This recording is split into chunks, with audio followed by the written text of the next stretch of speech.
ವಂದನೆಗಳಮ್ಮ. ವಂದನೆಗಳು. ಅದೇ ರೀತಿಯಲ್ಲಿ ಆತ್ಮೀಯರೆಲ್ಲರಿಗೂ ಹೃತ್ಪೂರ್ವಕ ವಂದನೆಗಳನ್ನು ತಿಳಿಸ್ತಾ ಇದ್ದೀನಿ.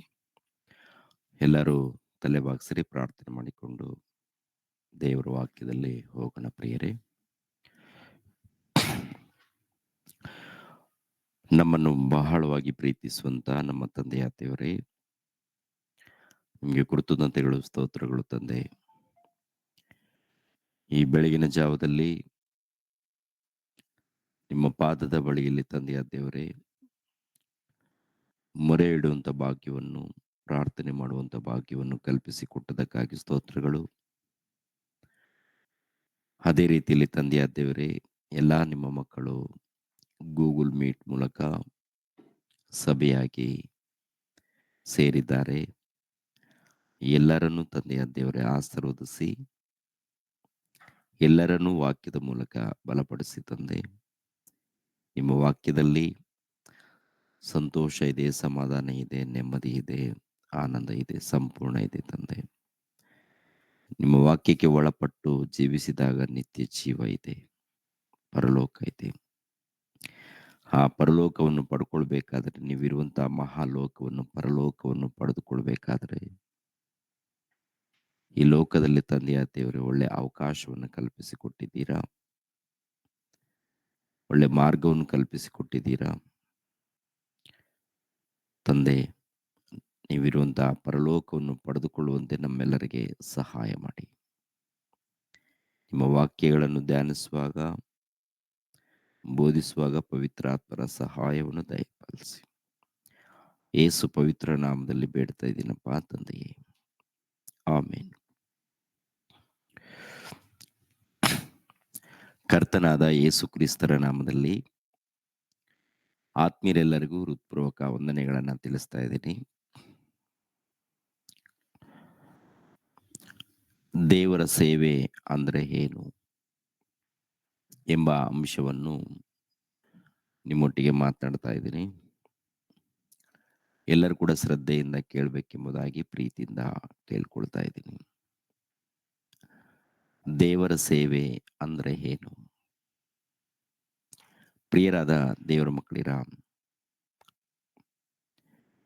ಕ್ರೈಸ್ತ ಸಮಾಜದಲ್ಲಿ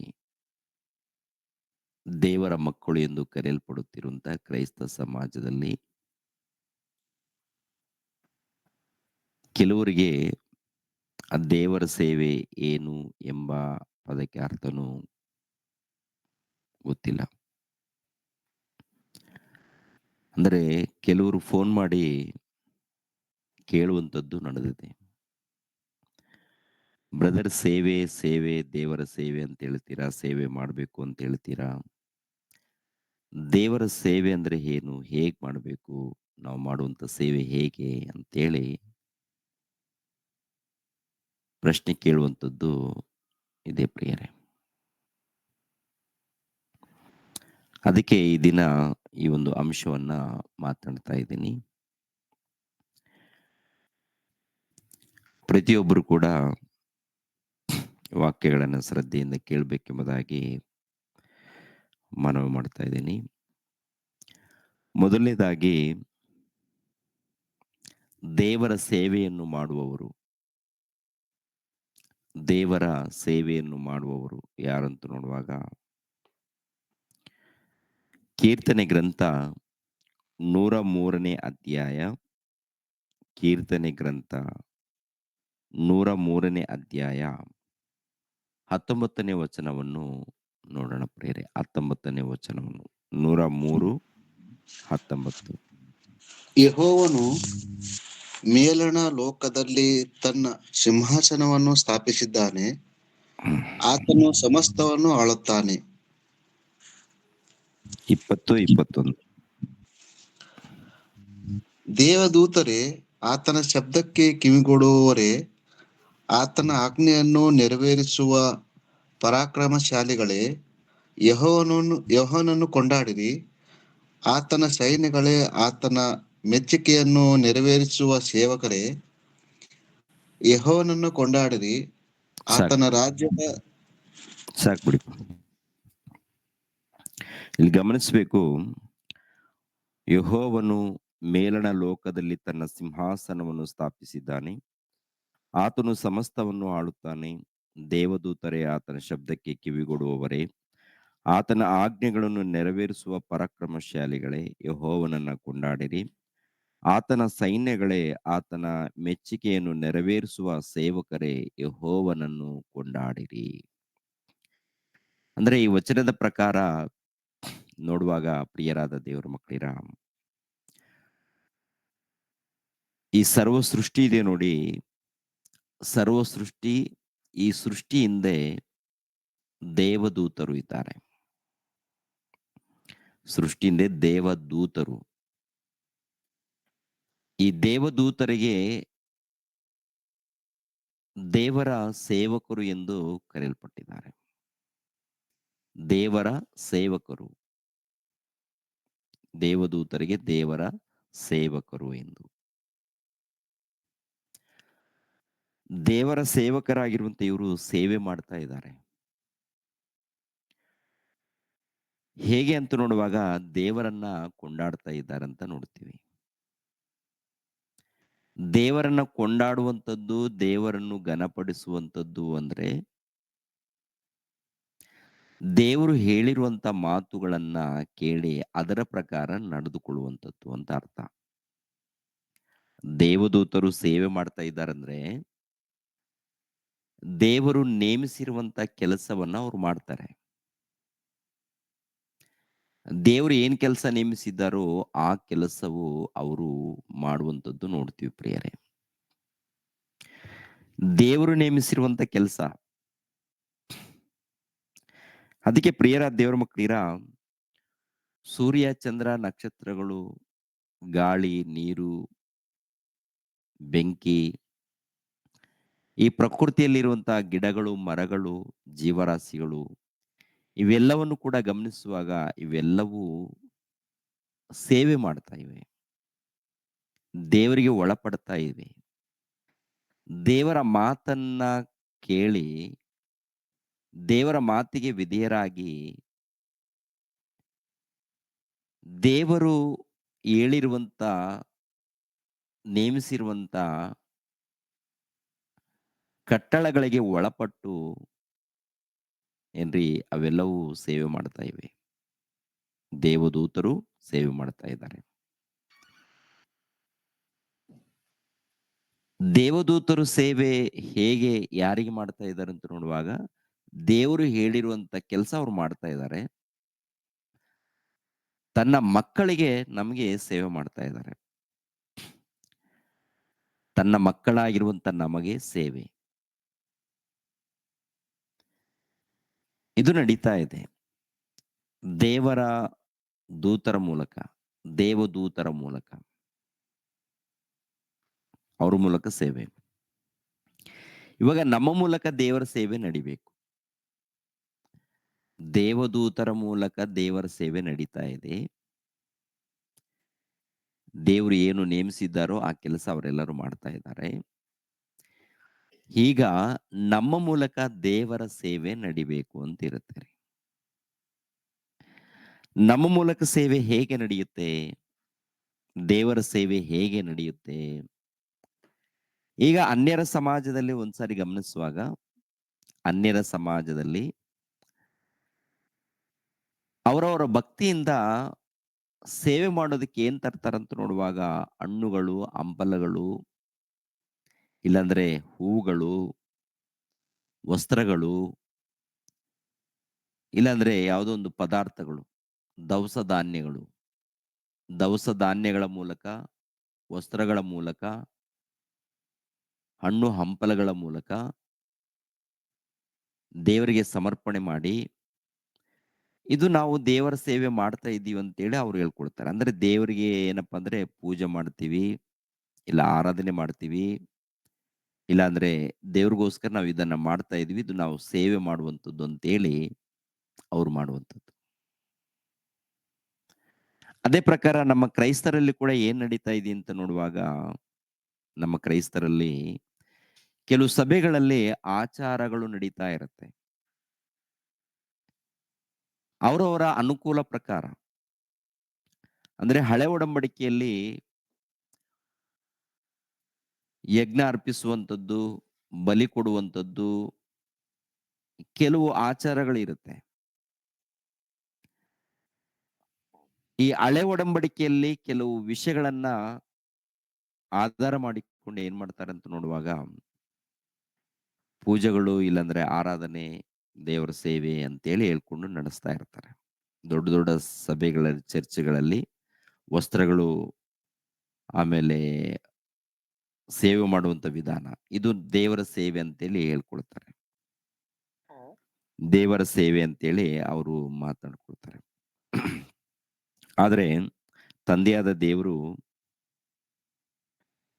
ಏನ್ ಹೇಳ್ತಾ ಇದಾರೆ ಒಂದ್ಸಾರಿ ನೋಡಿ, ಕೃತ್ಯಗಳು ಅಪೋಸ್ತಲರ ಕೃತ್ಯಗಳು 17ನೇ ಅಧ್ಯಾಯ 22ನೇ ವಚನದಿಂದ 17ನೇ ಅಧ್ಯಾಯ 22ನೇ ವಚನದಿಂದ ಪೌಲನು ಅರಿಯೋಪಾಗದ ಮಧ್ಯದಲ್ಲಿ ನಿಂತುಕೊಂಡು ಹೇಳಿದ್ದೇನೆಂದರೆ, ಅಥೇನೆಯ ಜನರೇ, ನೀವು ಎಲ್ಲಾದರೂ ನೀವು ಎಲ್ಲದರಲ್ಲೂ ಅತಿ ಭಕ್ತಿವಂತರೆಂದು ನನಗೆ ತೋರಿ ಬರುತ್ತದೆ.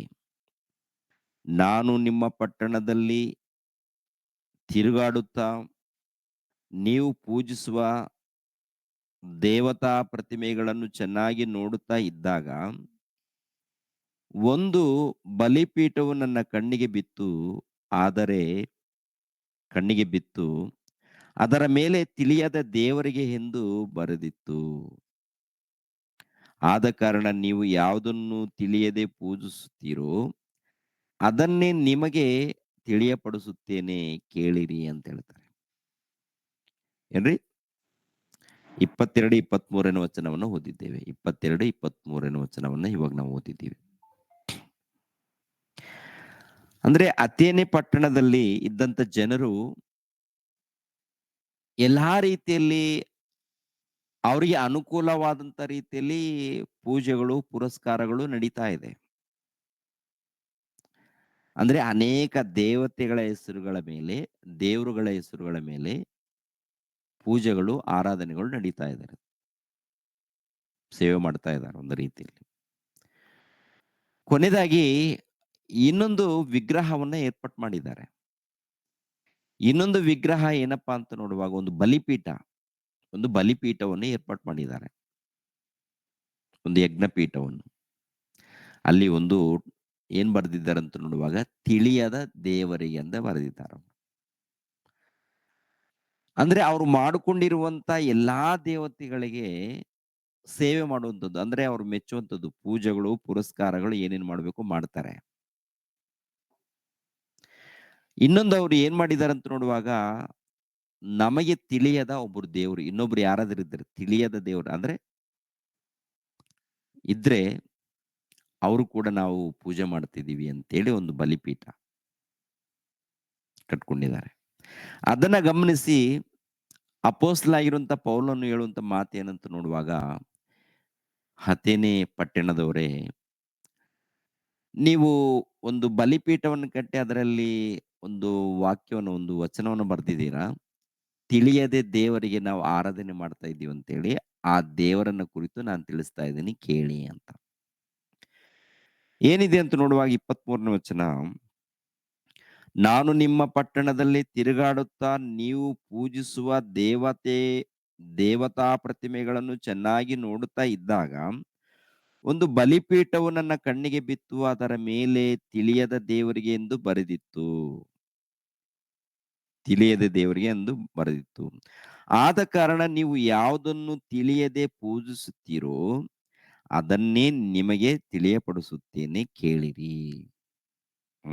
ತಿಳಿಯದ ದೇವರ ಬಗ್ಗೆ ಅಂದ್ರೆ ಒಟ್ಟಿನಲ್ಲಿ ಒಬ್ರು ಇದ್ದಾರೆ, ಅವ್ರ ಬಗ್ಗೆ ನಿಮ್ಗೆ ತಿಳಿದಿಲ್ಲ, ತಿಳಿಯದೆ ನೀವು ಪೂಜೆ ಮಾಡ್ತಾ ಇದ್ದೀರಾ. ಒಟ್ಟಿನಲ್ಲಿ ಆ ದೇವರ ವಿಷಯದಲ್ಲಿ ನಿಮ್ಗೆ ಭಕ್ತಿ ಕಾಣ್ತಾ ಇದೆ, ಆ ದೇವರನ್ನ ಕುರಿತು ನಿಮ್ಗೆ ಪರಿಚಯ ಮಾಡ್ತಾ ಇದ್ದೀನಿ, ಕೇಳಿ ಅಂತ. 24ನೇ ವಚನ, ಜಗತ್ತನ್ನು ಅದರಲ್ಲಿರುವ ಎಲ್ಲಾ ವಸ್ತುಗಳನ್ನು ಉಂಟು ಮಾಡಿದ ದೇವರು ಭೂಮಿ ಆಕಾಶಗಳ ಒಡೆಯನಾಗಿರುವುದರಿಂದ ಆತನು ಕೈಯಿಂದ ಕಟ್ಟಿರುವ ಗುಡಿಗಳಲ್ಲಿ ವಾಸ ಮಾಡುವವನಲ್ಲ, ತಾನೇ ಎಲ್ಲರಿಗೂ ಜೀವಶ್ವಾಸ ಮುಂತಾದೆಲ್ಲವನ್ನು ಕೊಡುವವನಾಗಿರಲಾಗಿ ಕೊರತೆ ಇದ್ದವನಂತೆ ಮನುಷ್ಯರ ಕೈಗಳಿಂದ ಮನುಷ್ಯರ ಕೈಗಳಿಂದ ಸೇವೆ ಹೊಂದುವವನಲ್ಲ.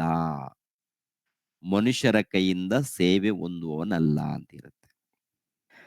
ಅಂದ್ರೆ 24ನೇ ವಚನದಲ್ಲಿ ನಾವು ನೋಡಿದ್ದೇವೆ, 24ರಿಂದ ಜಗತ್ತನ್ನು ಅದರಲ್ಲಿ ಇರುವ ಎಲ್ಲಾ ವಸ್ತುಗಳನ್ನು ಉಂಟು ಮಾಡಿದ ದೇವರು ಭೂಮಿ ಆಕಾಶಗಳ ಒಡೆಯನಾಗಿರುವುದರಿಂದ ಆತನು ಕೈಯಿಂದ ಕಟ್ಟಿರುವ ಗುಡಿಗಳಲ್ಲಿ ವಾಸ ಮಾಡುವವನಲ್ಲ, ತಾನೇ ಎಲ್ಲರಿಗೂ ಜೀವಾಶ್ವಾಸ ಮುಂತಾದೆಲ್ಲವನ್ನು ಕೊಡುವವನಾಗಿರಲಾಗಿ ಕೊರತೆ ಇದ್ದವನಂತೆ ಮನುಷ್ಯರ ಕೈಗಳಿಂದ ಸೇವೆ ಹೊಂದುವನಲ್ಲ ಅಂತಿರುತ್ತೆ.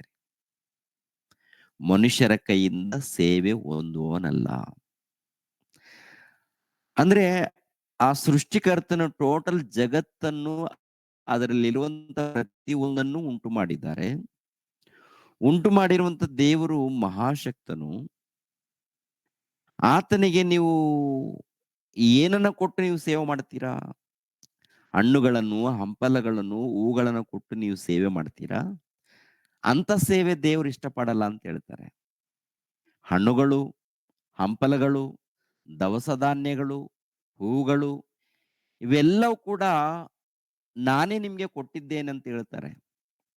ಎಲ್ಲಿರುತ್ತೆ ಆ ಮಾತಂತ ನೋಡುವಾಗ ಕೀರ್ತನೆ ಗ್ರಂಥ 50ನೇ ಅಧ್ಯಾಯ 6ನೇ ವಚನದಿಂದ 15ನೇ ವಚನದವರೆಗೆ ನೋಡ್ಬೇಕು ಪ್ರಿಯರೇ. ಕೀರ್ತನೆ ಗ್ರಂಥ 50ನೇ ಅಧ್ಯಾಯ, ಕೀರ್ತನೆ ಗ್ರಂಥ 50ನೇ ಅಧ್ಯಾಯ 6ನೇ ವಚನದಿಂದ ನೋಡೋಣ. 6ನೇ ವಚನದಿಂದ, ದೇವರು ತಾನೇ ನ್ಯಾಯಾಧಿಪತಿ, ಆತನು ನೀತಿ ಸ್ವರೂಪನೆಂದು ಆಕಾಶ ಮಂಡಲವು ಘೋಷಿಸುತ್ತದೆ. ಅಂದ್ರೆ ಈ ಮಾತಿನಲ್ಲಿ ಅರ್ಥ ಏನಪ್ಪಾ? ಆಕಾಶ ಮಂಡಲವು ಘೋಷಿಸುತ್ತದೆ ಅಂತ. ಅಂದ್ರೆ ದೇವರು ತಾನೇ ನ್ಯಾಯಾಧಿಪತಿ, ಆತನು ಏನಾಗಿದ್ದಾನಂತೆ? ನೀತಿ ಸ್ವರೂಪನೆಂದು ಆಕಾಶ ಮಂಡಲವು ಘೋಷಿಸುತ್ತದಂತೆ. ಆಕಾಶ, ದೇವರು ನೀತಿವಂತನು ಎಂದು. 7ನೇ ವಚನ ನೋಡಿ, ಆತನು ಆಜ್ಞಾಪಿಸುವುದೇನೆಂದರೆ, ಪ್ರಜೆಗಳಿರ, ಇಸ್ರಾಯೇಲರೇ, ದೇವರಾದ ನಾನೇ ನಿಮ್ಮ ದೇವರು. ನಿಮಗೆ ಖಂಡಿತವಾಗಿ ಹೇಳುತ್ತೇನೆ, ಕೇಳಿರಿ. ನಾನು ನಿಮ್ಮ ಯಜ್ಞಗಳ ವಿಷಯದಲ್ಲಿ ತಪ್ಪೆಣಿಸುವುದಿಲ್ಲ. ಸರ್ವಾಂಗ ಹೋಮಗಳನ್ನು ನೀವು ನಿತ್ಯವೂ ನನಗೆ ಸಮರ್ಪಿಸುತ್ತೀರಲ್ಲ. ಆದರೂ ನಿಮ್ಮ ಮನೆಗಳಿಂದ ನನಗೆ ಓರಿ ಬೇಕಾಗಿಲ್ಲ, ನಿಮ್ಮ ದೊಡ್ಡಿಗಳಿಂದ ಓತ ಬೇಕಿಲ್ಲ. ನಿಮ್ಮ ದೊಡ್ಡಿಗಳಿಂದ ಓತ ಬೇಕಿಲ್ಲ ಅಂದ್ರೆ ನಿಮ್ಮ ಮನೆಗಳಿಂದ ನನಗೆ ಓರಿ ಬೇಕಾಗಿಲ್ಲ, ನಿಮ್ಮ ದೊಡ್ಡಿಗಳಿಂದ ಓತ ಬೇಕಾಗಿಲ್ಲ. ಕಾಡಿನಲ್ಲಿರುವ ಸರ್ವ ಮೃಗಗಳು, ಗುಡ್ಡಗಳಲ್ಲಿರುವ ಸಾವಿರಾರು ಪಶುಗಳು ನನ್ನವೇ. ನನ್ನವೇ ಅಂದ್ರೆ ಪಶುಗಳು, ಪ್ರಾಣಿಗಳು, ಪಕ್ಷಿಗಳು ಇವೆಲ್ಲ ಕೂಡ ನನ್ನವೇ. ನಾನು ಉಂಟು ಮಾಡಿದ್ದೀನಿ. ನಾನು ಉಂಟು ಮಾಡಿದ್ದೀವಿ, ಎಲ್ಲ ಕೂಡ ನಂದು. ನಾನೇ ಉಂಟು ಮಾಡಿದ್ದೀನಿ ಅಂತ ಹೇಳ್ತಾರೆ. ಅಂದ್ರೆ ನಾವ್ ಏನ್ ಕೊಡ್ತೀವಿ ದೇವರಿಗೆ? ಏನು ಕೊಡೋದಕ್ಕಾಗುತ್ತೆ ದೇವರಿಗೆ? ಏನು ಕೊಟ್ಟು ದೇವರಿಗೆ ಸೇವೆ ಮಾಡೋದಕ್ಕಾಗುತ್ತೆ? ಏನನ್ನ ಕೊಟ್ಟು ದೇವರಿಗೆ ಸೇವೆ ಮಾಡಕ್ಕಾಗುತ್ತೆ ಪ್ರಿಯರೇ? ಒಂದು ವೇಳೆ ಏನಾದ್ರೂ ಕೊಟ್ಟು ಸೇವೆ ಮಾಡ್ಬೇಕಂದ್ರೆ ಹೂಗಳನ್ನ ಕೊಟ್ಟು ಸೇವೆ ಮಾಡ್ತೀವ, ಆ ಹೂಗಳು ನಂದೇ ಅಂತ ಹೇಳ್ತಾರೆ. ಹಣ್ಣುಗಳನ್ನ ಕೊಟ್ಟು ದೇವರಿಗೆ ಸೇವೆ ಮಾಡಕ್ಕಾಗತ್ತಾ? ಈ ಹಣ್ಣುಗಳು ಕೂಡ ನಂದೇ ಅಂತ ಹೇಳ್ತಾರೆ. ಅವ್ರ ಹಣ್ಣುಗಳು ತಗೊಂಡೋಗಿ ಅವ್ರಿಗೆ ಕೊಡಕ್ಕಾಗತ್ತಾ? ಅವ್ರ ಹಣ್ಣುಗಳು, ಈ ಪ್ರಿಯರಾದ ದೇವ್ರ ಮಕ್ಕಳಿರ ಹಣ್ಣುಗಳೆಲ್ಲ ಅವ್ರದೇ, ಮತ್ತೆ ಅವ್ರಿಗೆ ಹೋಗಿ ಕೊಡಕ್ಕಾಗತ್ತಾ? ಅಂದ್ರೆ ಆಲೋಚನೆ ಮಾಡಿ, ಒಬ್ಬ ತೋಟದ ಯಜಮಾನನಿದ್ದಾನಂತ ತಿಳ್ಕೊಳ್ಳಿ. ಒಬ್ಬ ಯಜಮಾನನು ದೊಡ್ಡ ತೋಟ ಮಾಡ್ಕೊಂಡಿದ್ದಾನೆ. ನಾವೇನೋ ಆ ಯಜಮಾನನನ್ನು ನೋಡೋದಕ್ಕೆ ಹೋಗಿ ಆ ತೋಟದಲ್ಲಿದ್ದಂತ ಕೆಲವು ಹಣ್ಣುಗಳನ್ನ ತಗೊಂಡೋಗಿ ತಗೊಳ್ರಿ ಅಂತ ಆ ತೋಟದಲ್ಲಿ ತಗೊಂಡೋಗಿ ಆ ಹಣ್ಣುಗಳನ್ನ ತೋಟದ ಯಜಮಾನರು ಕೊಟ್ರೆ ಅವ್ರೇನಂತಾರೆ? ಆ ತೋಟದ ಯಜಮಾನನಿದ್ದಾನೆ ನೋಡಿ, ಆ ತೋಟದ ಯಜಮಾನನನ್ನು ನಾವು ನೋಡೋದಕ್ಕೆ ಹೋದಾಗ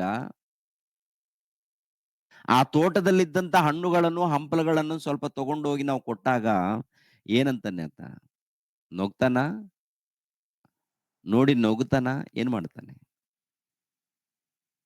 ಅಯ್ಯ ನಕ್ಕನೆ. ತಗೊಳ್ಳಿ ಅಯ್ಯ ತಗೊಳ್ಳಿ ಅಯ್ಯ ಅಂತ ಕೊಟ್ರೆ ಏನಂತಾನಂತ, ಇವೆಲ್ಲ ನನ್ನವಪ್ಪ ಅಂತಾನೆ. ಇವೆಲ್ಲ ಯಾಕಂದ್ರೆ ಪ್ರತಿನಿತ್ಯ ಹಣ್ಣುಗಳು ಹಂಪಲುಗಳೆಲ್ಲ ನೋಡಿ ನೋಡಿ ಅವ್ರಿಗೆ ಸಾಕಾಗಿರುತ್ತೆ. ಅವುಗಳಲ್ಲಿ ಹೋಗಿ ತಗೊಂಡೋಗಿ ಕೊಟ್ರೆ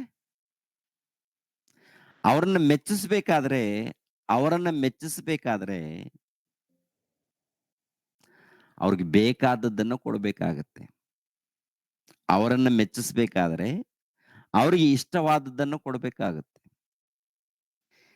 ಇವಾಗ ಟೋಟಲ್ ಭೂಲೋಕದಲ್ಲಿ ನೋಡುವಾಗ ಹಣ್ಣುಗಳು, ಹಂಪಲುಗಳು ಎಲ್ಲವೂ ಕೂಡ ಅವ್ರದೇ. ನಾವು ಏನನ್ನ ಕೊಟ್ಟು ದೇವರನ್ನ ಮಹಿಮೆ ಪಡಿಸಕ್ಕಾಗುತ್ತೆ? ಏನನ್ನ ಕೊಟ್ಟು? ಒಂದು ವೇಳೆ ಕುರಿ ಕೊಡ್ತೀರಾ, ಇಲ್ಲ ಮೇಕೆ ಕೊಡ್ತೀರಾ, ಇಲ್ಲ ಓತುಕನ್ನ ಕೊಡ್ತೀರಾ, ಏನ್ ಕೊಟ್ರು ಕೂಡ ಇವೆಲ್ಲ ನಂದೇಪ್ಪ ಅಂತ ಹೇಳ್ತಾರೆ. ಇವೆಲ್ಲ ನಂದೇ ಅಂತ ಹೇಳ್ತಾರೆ. ಆ ಕಾಡಿನಲ್ಲಿರುವ ಸರ್ವ ಮೃಗಗಳು, ಗುಡ್ಡಗಳಲ್ಲಿರುವ ಸಾವಿರಾರು ಪಶುಗಳು ನನ್ನವೇ. ಬೆಟ್ಟಗಳ ಪಕ್ಷಿಗಳೆಲ್ಲ ಬಲ್ಲೆ, ಅಡವಿಯ ಜೀವ ಜಂತುಗಳೆಲ್ಲ ನನಗೆ ಗೊತ್ತುಂಟು. ನನಗೆ ಹಸಿವೆ ಇದ್ದರೆ ನಿಮಗೆ ತಿಳಿಸುವುದಿಲ್ಲ. ಲೋಕವು ಅದರಲ್ಲಿರುವುದೆಲ್ಲವೂ ನನ್ನದಲ್ಲವೇ?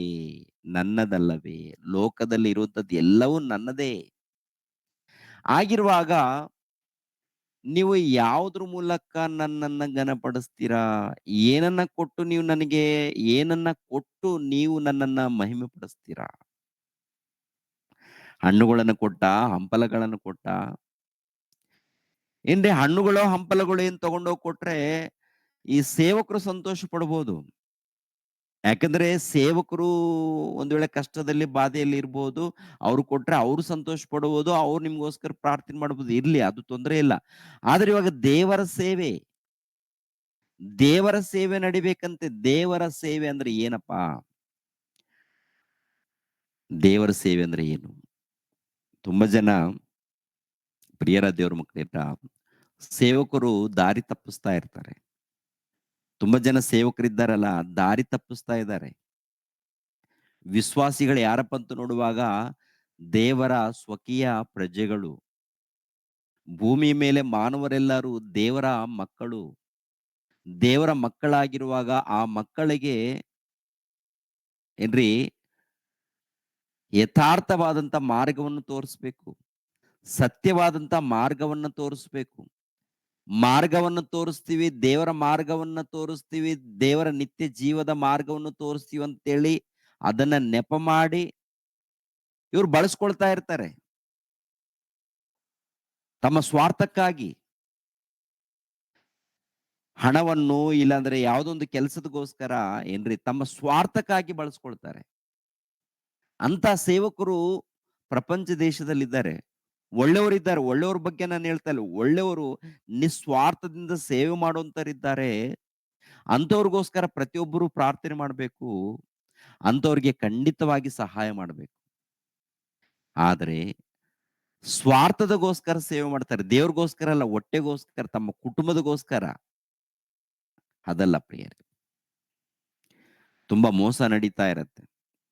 ಆದ್ದರಿಂದ ಪ್ರತಿಯೊಬ್ಬರು ಕೂಡ ಜಾಗೃತಿಯಿಂದ ಇರಬೇಕು. ನಾವೆಲ್ಲರೂ ಕೂಡ, ಎಲ್ಲರೂ ಕೂಡ ನಾವೆಲ್ಲರೂ ದೇವರಿಗೆ ಮಕ್ಕಳು. ದೇವರ ದೃಷ್ಟಿಯಲ್ಲಿ ನಾವೆಲ್ಲರೂ ಕೂಡ ಒಂದೇ, ಸಮಾನರು. ನಾವೆಲ್ಲರೂ ದೇವರ ದೃಷ್ಟಿಯಲ್ಲಿ ಸಮಾನರು. ಎಲ್ಲರೂ ಒಂದೇ. ಸ್ತ್ರೀ ಪುರುಷರು ಎಲ್ಲರೂ ಕೂಡ ದೇವ್ರ ದೃಷ್ಟಿಯಲ್ಲಿ ಒಂದೇ ಅಂತ ಹೇಳ್ತಾರೆ. ಆದ್ರೆ ಮನುಷ್ಯರ ಮಧ್ಯದಲ್ಲಿ, ಸೇವಕರ ಮಧ್ಯದಲ್ಲಿ, ನಮ್ಮ ಮಧ್ಯದಲ್ಲಿ ಏನಪ್ಪಾ ಅಂದ್ರೆ ಏರುಪೇರು ನಡೀತಾ ಇರತ್ತೆ. ಅದು ನಾವು ಮಾಡುವಂತ ತಪ್ಪುಗಳು. ಅಂತ ತಪ್ಪುಗಳು ನಡಿಬಾರ್ದು. ಜಾಗೃತಿಯಿಂದ ಇರಿ ಪ್ರಿಯರಾದ ದೇವರ ಮಕ್ಕಳಿರ. 13 ನಾನು ಓರಿಗಳ ಮಾಂಸವನ್ನು ತಿನ್ನುವುದು, ಓತಗಳ ರಕ್ತವನ್ನು ಕುಡಿಯುವುದು ಉಂಟು. ಸ್ತುತಿ ಯಜ್ಞವನ್ನೇ ದೇವರಿಗೆ ಸಮರ್ಪಿಸಿರಿ. ಸ್ತುತಿ ಯಜ್ಞವನ್ನೇ ದೇವರಿಗೆ ಸಮರ್ಪಿಸಿರಿ.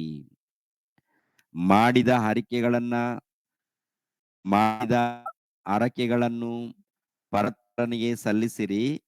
ಕಷ್ಟಕಾಲದಲ್ಲಿ ನನಗೆ ಮೊರೆ ಇಡಿರಿ, ಬಿಡಿಸುವೆನು, ಆಗ ನನ್ನನ್ನು ಕೊಂಡಾಡುವಿರಿ ಅಂತಾರೆ. ಅಂದ್ರೆ ಪ್ರಿಯರಾದ ದೇವರ ಮಕ್ಕಳಿರ ಸ್ತುತಿ ಯಜ್ಞವನ್ನು ನಿಮ್ಮಿಂದ ನಾನು ಏನ್ ಕೇಳ್ಕೊಂಡಿದ್ದೀನಿ ಅಂತ ನೋಡುವಾಗ ಸ್ತುತಿ ಯಜ್ಞಗಳನ್ನು. ನಿಮ್ಮಿಂದ ಹಣ್ಣುಗಳು ಬೇಕಾಗಿಲ್ಲ, ಹಂಪಲುಗಳು ಬೇಕಾಗಿಲ್ಲ, ಏನು ಬೇಕಾಗಿಲ್ಲ. ಮೊಟ್ಟ ಮೊದಲು ಏನಪ್ಪಾ ಅಂತ ನೋಡುವಾಗ ನೀವೇ ಬೇಕು. ನಿಮ್ಮ ಹೃದಯ ಬೇಕು. ನಿಮ್ಮ ಹೃದಯದಲ್ಲಿ ಜಾಗ ಬೇಕು. ನಿಮ್ಮ ಹೃದಯದಿಂದ ನಿಮ್ಮ ಹೃದಯದಿಂದ ಘನಪಡಿಸ್ಬೇಕು, ಮಹಿಮೆ ಪಡಿಸ್ಬೇಕು, ಸೇವೆ ಮಾಡಬೇಕು ಅಂತ ಹೇಳ್ತಾರೆ. ಪ್ರಿಯರ ದೇವ್ರ ಮಕ್ಕಳಿರ, ಹೃದಯದಲ್ಲಿ ಜಾಗ ಕೊಡದೆ ಕೆಲವರು ಏನಪ್ಪಾ ಅಂದ್ರೆ ತುಟಿ ಮಾತುಗಳಿಂದ ಘನಪಡಿಸ್ತಾರೆ. ಅಂಥದ್ದು ಕೂಡ ದೇವ್ರಿಗೆ ಇಷ್ಟ ಆಗಲ್ಲ. ತುಟಿ ಮಾತುಗಳಿಂದ ಅದನ್ನು ದೇವರು ಇಷ್ಟಪಡುವುದಿಲ್ಲ. ಪ್ರಿಯರ ದೇವ್ರ ಮಕ್ಕಳಿರ, ನೋಡಿ ದಾನಿಯೇಲ್ ಗ್ರಂಥದ ದಾನಿಯೇಲ್ ಗ್ರಂಥದಲ್ಲಿ ಒಂದು ವಚನವನ್ನ ನೋಡೋಣ. ದಾನಿಯೇಲ್ ಗ್ರಂಥ 6ನೇ ಅಧ್ಯಾಯ 20-21ನೇ ವಚನವನ್ನು ನೋಡಿ ಪ್ರಿಯರೇ. ದಾನಿಯೇಲ್ ಗ್ರಂಥ 6ನೇ ಅಧ್ಯಾಯ 20-21ನೇ ವಚನವನ್ನು ಗಮನಿಸೋಣ. ದಾನಿಯೇಲನಿದ್ದ ದಾನಿಯೇಲನಿದ್ದ ಗವಿಯ ಸಮೀಪಕ್ಕೆ ಬಂದು ಅವನು ದುಃಖ ಧ್ವನಿಯಿಂದ ದಾನಿಯೇಲನನ್ನು ಕೂಗಿ, ದಾನಿಯೇಲನೇ, ಜೀವ ಸ್ವರೂಪನಾದ ದೇವರ ಸೇವಕನೇ, ನೀನು ನಿತ್ಯವೂ ಭಜಿಸುವ ನಿನ್ನ ದೇವರು ನಿನ್ನನ್ನು ಸಿಂಹಗಳಿಂದ ಸಿಂಹಗಳಿಂದ ಸಿಂಹಗಳಿಂದ ಉದ್ಧರಿಸ ಶಕ್ತನೋ ಎಂದು ಕೇಳಲು, ದಾನಿಯೇಲನು ರಾಜನಿಗೆ, ಅರಸೇ, ಚಿರಂಜೀವಿಯಾಗಿರು, ತನ್ನ ತನ್ನ ನನ್ನ ದೇವರು ತನ್ನ ದೂತನನ್ನು ಕಳಿಸಿ ಸಿಂಹಗಳ ಬಾಯಿಗಳನ್ನ ಬಂಧಿಸಿದನು, ಅವುಗಳಿಂದ ನನಗೆ ಯಾವ ಹಾನಿಯೂ ಆಗಲಿಲ್ಲ ಅಂತ ಹೇಳ್ತಾರೆ. ಅಂದ್ರೆ ಪ್ರತಿಯೊಬ್ಬರು ಕೂಡ ಗಮನಿಸ್ರಿ ಪ್ರಿಯರಾದ ದೇವರ ಮಕ್ಕಳಿರ. ಅಂದ್ರೆ ದಾನಿಯೇಲನ ಮೇಲೆ ನಿಂದನೆಗಳು ಹಾಕಿ, ಏನ್ರಿ, ದಾನಿಯೇಲನ ಮೇಲೆ ನಿಂದನೆಗಳಾಕಿ ಈತನೊಬ್ಬ ಅಪರಾಧಿ ಅಂತ ಹೇಳಿ ಅರಸನ ಬಳಿಯಲ್ಲಿ ತಿಳಿಸಿ, ಕೊನೆಯದಾಗಿ ದಾನಿಯೇಲನನ್ನ ಸಂಹಾರ ಮಾಡಬೇಕು, ಇಲ್ಲ ನಾಶ ಮಾಡಬೇಕು, ದಂಡಿಸ್ಬೇಕು, ದಂಡನೆಗೆ ಈಡು ಮಾಡಬೇಕು ಅಂತ ಹೇಳಿ ಸಿಂಹದ ಗವಿಯಲ್ಲಿ ಹಾಕ್ತಾರೆ. ಅವಾಗ ಹಾಕಿದಾಗ ಏನ್ರಿ, ಆ ದಾನಿಯೇಲನ ಬಗ್ಗೆ ಏನಪ್ಪಾ ಅಂತಂದ್ರೆ ದರ್ಯಾವೇಶನು ಆ ದೇವರ ಸೇವಕನಾಗಿರುವಂತ ದಾನಿಯೇಲನ ಯಾರಂತೆ? ದೇವರ ಸೇವಕ. ದೇವರ ಸೇವಕನಾಗಿರುವಂತ ಈತನು ಏನ್ ಮಾಡಿದ್ದಾನೆ ಅಂತ ನೋಡುವಾಗ ಪ್ರಿಯರ ದೇವ್ರ ಮಕ್ಕಳಿರ, ಪ್ರತಿನಿತ್ಯ ದೇವರ ಧ್ಯಾನದಲ್ಲಿ ಇದ್ದಾನೆ. ಯಾರ ಧ್ಯಾನದಲ್ಲಿ? ದೇವರ ಧ್ಯಾನದಲ್ಲಿದ್ದಾನೆ, ದೇವರ ಪ್ರಾರ್ಥನೆಯಲ್ಲಿ ಇದ್ದಾನೆ. ಓಕೆನಾ? ದೇವರ ಸೇವೆಯಲ್ಲಿ ದಾನಿಯೇಲನು ಇದ್ದಾನೆ ಪ್ರಿಯರ. ದೇವರ ಸೇವೆಯಲ್ಲಿ ಪ್ರಿಯರ ದೇವರ ಮಕ್ಕಳಿರ, ಆಲೋಚನೆ ಮಾಡಿ. ದೇವರ ಸೇವೆಯಲ್ಲಿ ಅಂತಂದಾಗ ಪ್ರತಿನಿತ್ಯ ಧ್ಯಾನ, ಹೃದಯದಲ್ಲಿ ಏನ್ರಿ, ಹೃದಯದಲ್ಲಿ ಸಂಪೂರ್ಣ ದೇವರಿಗೆ ಸ್ಥಾನ ಕೊಟ್ಟಿದ್ದಾನೆ. ಎರಡನೇದಾಗಿ ಧ್ಯಾನಿಸ್ತಾ ಇದ್ದಾನೆ. ಮೂರನೇದಾಗಿ ಪ್ರಾರ್ಥನೆಯಲ್ಲಿದ್ದಾನೆ. ನಾಲ್ಕನೇದಾಗಿ ದೇವರು ಏನ್ ಹೇಳಿದ್ದಾನೋ ಆ ಕೆಲಸ ಮಾಡ್ತಾ ಇದ್ದಾನೆ. ಎಲ್ಲಿ ಹೋಗ್ಬೇಕು, ಏನ್ ಮಾಡ್ಬೇಕು, ಪ್ರತಿಯೊಂದು ವಿಷಯದಲ್ಲಿ ಆಲೋಚನೆ ಮಾಡುವಾಗ ಅದ್ಭುತ ಪ್ರಿಯರಾದ ದೇವರ ಮಕ್ಕಳಿರ. ಸೇವೆ ಅಂದ್ರೆ ಹಳೆ ಒಡಂಬಡಿಕೆಯಲ್ಲಿ ಕೆಲವರು ಸೇವಕರಿದ್ದಾರೆ, ಪ್ರವಾದಿಗಳಿದ್ದಾರೆ. ಇವರೆಲ್ಲರೂ ನೋಡುವಾಗ ದೇವರು ಏನು ನೇಮಿಸಿರ್ತಾರೋ ಆ ಕೆಲಸವನ್ನು ಅವ್ರು ಮಾಡ್ತಾರೆ. ದೇವ್ರು ಏನ್ ನೇಮಿಸಿರ್ತಾರೋ ಆ ಕೆಲಸವನ್ನು ಅವ್ರು ಮಾಡ್ತಾರೆ. ಹೇಳಿದ್ದನ್ನ ಮಾಡ್ಬೇಕು. ದೇವ್ರು ಏನು ನೇಮಿಸಿರ್ತಾರೋ ಅದನ್ನ ಅವ್ರು ಮಾಡ್ಬೇಕು. ಅವರೆಲ್ಲರೂ ಕೂಡ ಅನೇಕರು ಮಾಡಿದ್ದಾರೆ ಪ್ರಿಯರೇ. ಕೆಲವರು ತಪ್ಪಾಗಿ ನಡ್ಕೊಂಡಾಗ ದೇವರು ದಂಡಿಸ್ತಾನೆ, ಎಚ್ಚರಿಸ್ತಾನೆ. ಕೆಲವು ಸಂದರ್ಭಗಳಲ್ಲಿ ಶಾಪ ಕೊಡುವಂಥದ್ದು ಕೂಡ ನೋಡ್ತೀವಿ ಪ್ರಿಯರೇ. ಅಂದ್ರೆ ಅವ್ರು ಏನು ಹೇಳಿರ್ತಾರೋ ಆ ಕೆಲಸವನ್ನ ಮಾಡುವಂಥದ್ದು. ಸೇವೆ ಅಂದ್ರೆ ಸೇವೆ ಅಂದ್ರೆ ಹೂಗಳು ಕೊಡುವಂಥದ್ದು, ಹಣ್ಣುಗಳು ಕೊಡುವಂಥದ್ದು, ಹಂಪಲುಗಳನ್ನು ಕೊಡುವಂಥದ್ದು, ಇಲ್ಲಾಂದ್ರೆ ಮೇಕೆ, ಕುರಿ ಇದು ಬಲಿ ಇದಲ್ಲ. ಇದು ನನಗೆ ಇಷ್ಟ ಇಲ್ಲ ಅಂತ ಹೇಳ್ತಾರೆ. ಸೃಷ್ಟಿಕರ್ತನಾಗಿರುವಂತಹ ಸರ್ವೇಶ್ವರನು ಇದು ನನಗೆ ಬೇಕಾಗಿಲ್ಲ. ಮೊಟ್ಟ ಮೊದಲು ನೀವು ಬೇಕು, ನಿಮ್ಮ ಹೃದಯದಲ್ಲಿ ಜಾಗ ಇರಬೇಕು, ನೀವು ಭಕ್ತರಾಗಿ ಜೀವಿಸ್ಬೇಕು, ನೀವು ನಂಬಿಕೆಯಿಂದ ಜೀವಿಸ್ಬೇಕು. ಹಾಗೆ ಜೀವಿಸಿದಾಗ ನಿಮ್ಮ ಹೃದಯದಲ್ಲಿ ನನಗೆ ಜಾಗ ಇರಬೇಕು. ಜಾಗ ಕೊಟ್ಟ ಮೇಲೆ ನಾನು ಹೇಳಿರೋ ಪ್ರಕಾರ ನೀವು ನಡ್ಕೊಳ್ಬೇಕು ಅಂತ ಹೇಳ್ತಾರೆ. ದಾವೀದನ ಬಗ್ಗೆ ದೇವರು ಹೇಳಿರುವಂತ ಮಾತನ್ನ ಗಮನಿಸ್ರಿ. ಅಪೋಸ್ತಲರ ಕೃತ್ಯಗಳು 13ನೇ ಅಧ್ಯಾಯ. ಅಪೋಸ್ತಲರ ಕೃತ್ಯಗಳು 13ನೇ ಅಧ್ಯಾಯ. 13ನೇ ಅಧ್ಯಾಯ 22ನೇ ವಚನ. ಅಪೋಸ್ತಲರ ಕೃತ್ಯಗಳು 13ನೇ ಅಧ್ಯಾಯ 22ನೇ ವಚನವನ್ನು. ಆಮೇಲೆ ದೇವರು ಆತನನ್ನು ತೆಗೆದುಹಾಕಿ ದಾವೀದನನ್ನು ಅವರ ಮೇಲೆ ಅರಸನಾಗಿ ಮಾಡಿ, ಇಷಯನ ಮಗನಾದ ದಾವೀದನು ನನಗೆ ಸಿಕ್ಕಿದನು, ಅವನು ನನಗೆ ಒಪ್ಪುವ ಮನುಷ್ಯನು, ಅವನು ನನ್ನ ಇಷ್ಟವನ್ನೆಲ್ಲ ನೆರವೇರಿಸುವನು ಎಂಬುದಾಗಿ ಅವನ ವಿಷಯದಲ್ಲಿ ಸಾಕ್ಷಿ ಹೇಳಿದನು. ಅವನ ವಿಷಯದಲ್ಲಿ ಸಾಕ್ಷಿ ಹೇಳಿದನು. ಅಂದ್ರೆ ದಾವೀದನು ನಾನು ಒಪ್ಪುವ ಮನುಷ್ಯನು, ನಾನು ಒಪ್ಪುವ ಮನುಷ್ಯನು. ಏನ್ ಮಾಡಿದ್ದಾನೆ ಈ ದಾವೀದನು? ನನ್ನ ಇಷ್ಟವನ್ನೆಲ್ಲ ಈತನು ನೆರವೇರಿಸಿದ್ದಾನೆ ಅಂತ. ನನ್ನ ಇಷ್ಟವನ್ನೆಲ್ಲ ನೆರವೇರಿಸಿದ್ದಾನೆ ಅಂದ್ರೆ ದೇವರಿಗೆ ಇಷ್ಟ ಇದೆ, ದೇವರಿಗೆ ಇಷ್ಟ ಇದೆ. ಆ ಇಷ್ಟವನ್ನು ದಾವೀದನು ನೆರವೇರಿಸಿದ್ದಾನೆ. ಅದೇ ಪ್ರಕಾರ ಯೇಸು ಕ್ರಿಸ್ತರು ಕೂಡ ಭೂಲೋಕಕ್ಕೆ ಬಂದಾಗ ಯೇಸು ಪ್ರಭು ಕೂಡ ಹೇಳುವಂತ ಮಾತೇನಂತ ನೋಡುವಾಗ, ಇಬ್ರಿಯರಿಗೆ ಬರೆದ ಪತ್ರಿಕೆ 10ನೇ ಅಧ್ಯಾಯ 5ನೇ ವಚನವನ್ನ ನೋಡಿ ಪ್ರಿಯರೇ. ಇಬ್ರಿಯರಿಗೆ ಬರೆದ ಪತ್ರಿಕೆ 10ನೇ ಅಧ್ಯಾಯ 5ನೇ ವಚನವನ್ನು. ಇಬ್ರಿಯರಿಗೆ ಬರೆದ ಪತ್ರಿಕೆ 10ನೇ ಅಧ್ಯಾಯ 5ನೇ ವಚನವನ್ನು. ಆದದರಿಂದ ಕ್ರಿಸ್ತನು ಭೂಲೋಕದೊಳಗೆ ಬರುವಾಗ ದೇವರೇ, ಯಜ್ಞ ನೈವೇದ್ಯಗಳು ನಿನಗೆ ಇಷ್ಟವಾಗಿರಲಿಲ್ಲ, ನನಗೆ ದೇಹವನ್ನು ಸಿದ್ಧ ಮಾಡಿ ಕೊಟ್ಟಿ, ಸರ್ವಾಂಗ ಹೋಮಗಳಲ್ಲಿ ದೋಷ ಪರಿಹಾರಕರ ಯಜ್ಞಗಳಲ್ಲಿಯೂ ನೀನು ಸಂತೋಷ ಪಡಲಿಲ್ಲ. ಆಗ ನಾನು, ಇಗೋ ದೇವರೇ, ನಿನ್ನ ಚಿತ್ತವನ್ನು ನೆರವೇರಿಸುವುದಕ್ಕೆ ಬಂದಿದ್ದೇನೆ, ಗ್ರಂಥದ ಸುರುಳಿಯಲ್ಲಿ ನನ್ನನ್ನು ಕುರಿತು ಬರೆದಿದೆ ಎಂದು ಹೇಳಿದನು. ಅಂದ್ರೆ 5ನೇ ವಚನದಿಂದ 7ನೇ ವಚನದವರೆಗೆ ಪ್ರಿಯರಾದ ದೇವರ ಮಕ್ಕಳಿರ, ಅಂದ್ರೆ ದೇವರಿಗೆ ಯಜ್ಞ ನೈವೇದ್ಯಗಳು ಇಷ್ಟ ಇಲ್ಲ, ಹಣ್ಣುಗಳು ಹಂಪಲಗಳು ಇಷ್ಟ ಇಲ್ಲ. ಇವೆಲ್ಲವೂ ಕೂಡ ನಮಗೋಸ್ಕರ ಕೊಟ್ಟಿದ್ದಾರೆ. ಹಣ್ಣುಗಳು ನಿಮ್ಗೋಸ್ಕರ, ಹಂಪಲಗಳು ನಿಮ್ಗೋಸ್ಕರ, ತಿನ್ನುವಂತ ಆಹಾರ ಪದಾರ್ಥಗಳು ಯಾವುದೇ ಇರಬಹುದು, ಇವೆಲ್ಲವೂ ಕೂಡ ನಿಮ್ಗೋಸ್ಕರ ಅಂತ ಹೇಳ್ತಾರೆ. ಮತ್ತೆ ದೇವರ ಸೇವೆ ನಡಿಬೇಕಾದ್ರೆ ದೇವರಿಗೊಂದು ಇಷ್ಟ ಇದೆ ಅಂತೆ. ಆ ಇಷ್ಟವನ್ನು ಕ್ರಿಸ್ತ ಪೂರ್ವದಲ್ಲಿ ನೋಡುವಾಗ ದಾವೀದನು ನೆರವೇರಿಸಿದ್ದಾನೆ.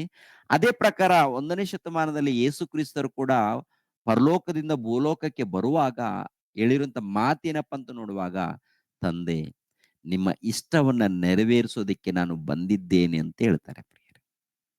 ನಿಮ್ಮ ಇಷ್ಟವನ್ನು ನೆರವೇರಿಸುವುದಕ್ಕೆ ಬಂದಿದ್ದೇನೆ.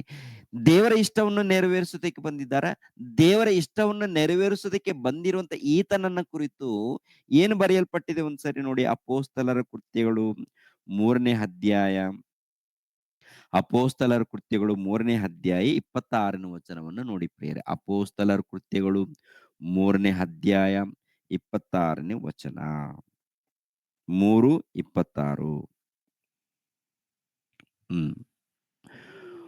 ಮೊದಲು ನಿಮಗಾಗಿಯೇ ದೇವರು ತನ್ನ ಸೇವಕನನ್ನು ಏರ್ಪಡಿಸಿ, ಈತನು ನಿಮ್ಮಲ್ಲಿ ಪ್ರತಿಯೊಬ್ಬನನ್ನು ಅವನವನ ಕೆಟ್ಟ ನಡತೆಗಳಿಂದ ತಿರುಗಿಸಿ ನಿಮ್ಮನ್ನು ಆಶೀರ್ವದಿಸಬೇಕೆಂದು ಆತನನ್ನು ಕಳಿಸಿಕೊಟ್ಟಿದ್ದಾನೆ ಎಂದು ಹೇಳಿದನು. ಅಂದ್ರೆ ಯಾರು ಈತನು? ಯೇಸು ಕ್ರಿಸ್ತರು. ಯೇಸು ಕ್ರಿಸ್ತರನ್ನು ಕುರಿತು ಸೇವಕನು ಅಂತ. ಯಾರ ಸೇವಕರು? ದೇವರ ಸೇವಕನು ಎಂದು. ದೇವರ ಸೇವಕನು ಅಂದರೆ ದೇವರ ಚಿತ್ತವನ್ನು ನೆರವೇರಿಸೋದಕ್ಕೆ ಬಂದಿರುವಂತ ಆತನು, ಆತನ ಬಗ್ಗೆ ಹೇಳಿರುವಂತ ಮಾತೇನಪ್ಪ ಅಂತ ನೋಡುವಾಗ, ದೇವರ ಸೇವಕನು, ದೇವರ ಸೇವೆ ಮಾಡೋದಕ್ಕೆ ಬಂದ ಆತನು, ದೇವರ ಇಷ್ಟವನ್ನು ನೆರವೇರಿಸೋದಕ್ಕೆ ಬಂದ ಆತನು.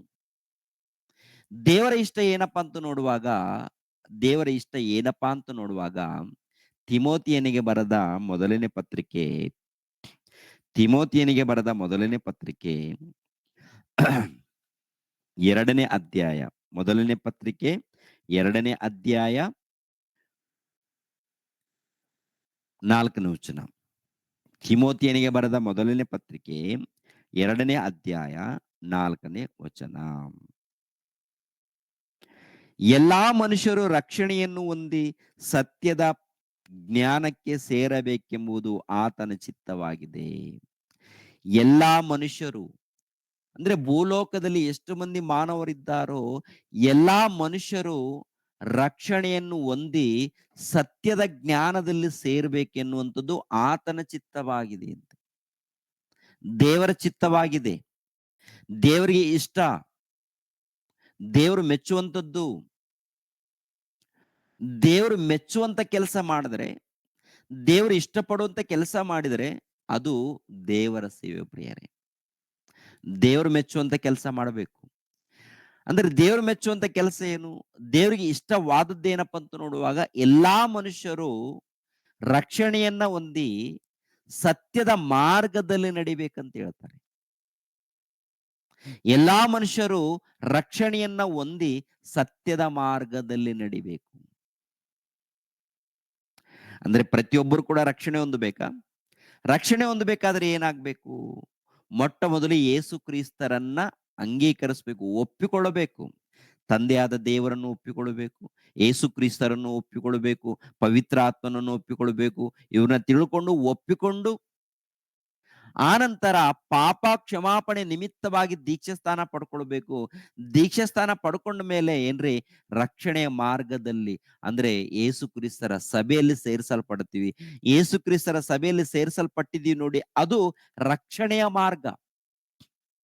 ಅದು ಯಾವ್ದಪ್ಪ ಅಂತ ನೋಡುವಾಗ ರಕ್ಷಣೆಯ ಮಾರ್ಗ ಅದು. ಆ ರಕ್ಷಣೆಯ ಮಾರ್ಗದಲ್ಲಿ ಸೇರಿ ಸತ್ಯದ ಪರಿಜ್ಞಾನದಲ್ಲಿ ನಡ್ಕೊಳ್ಬೇಕಂತ ಹೇಳ್ತಾರೆ.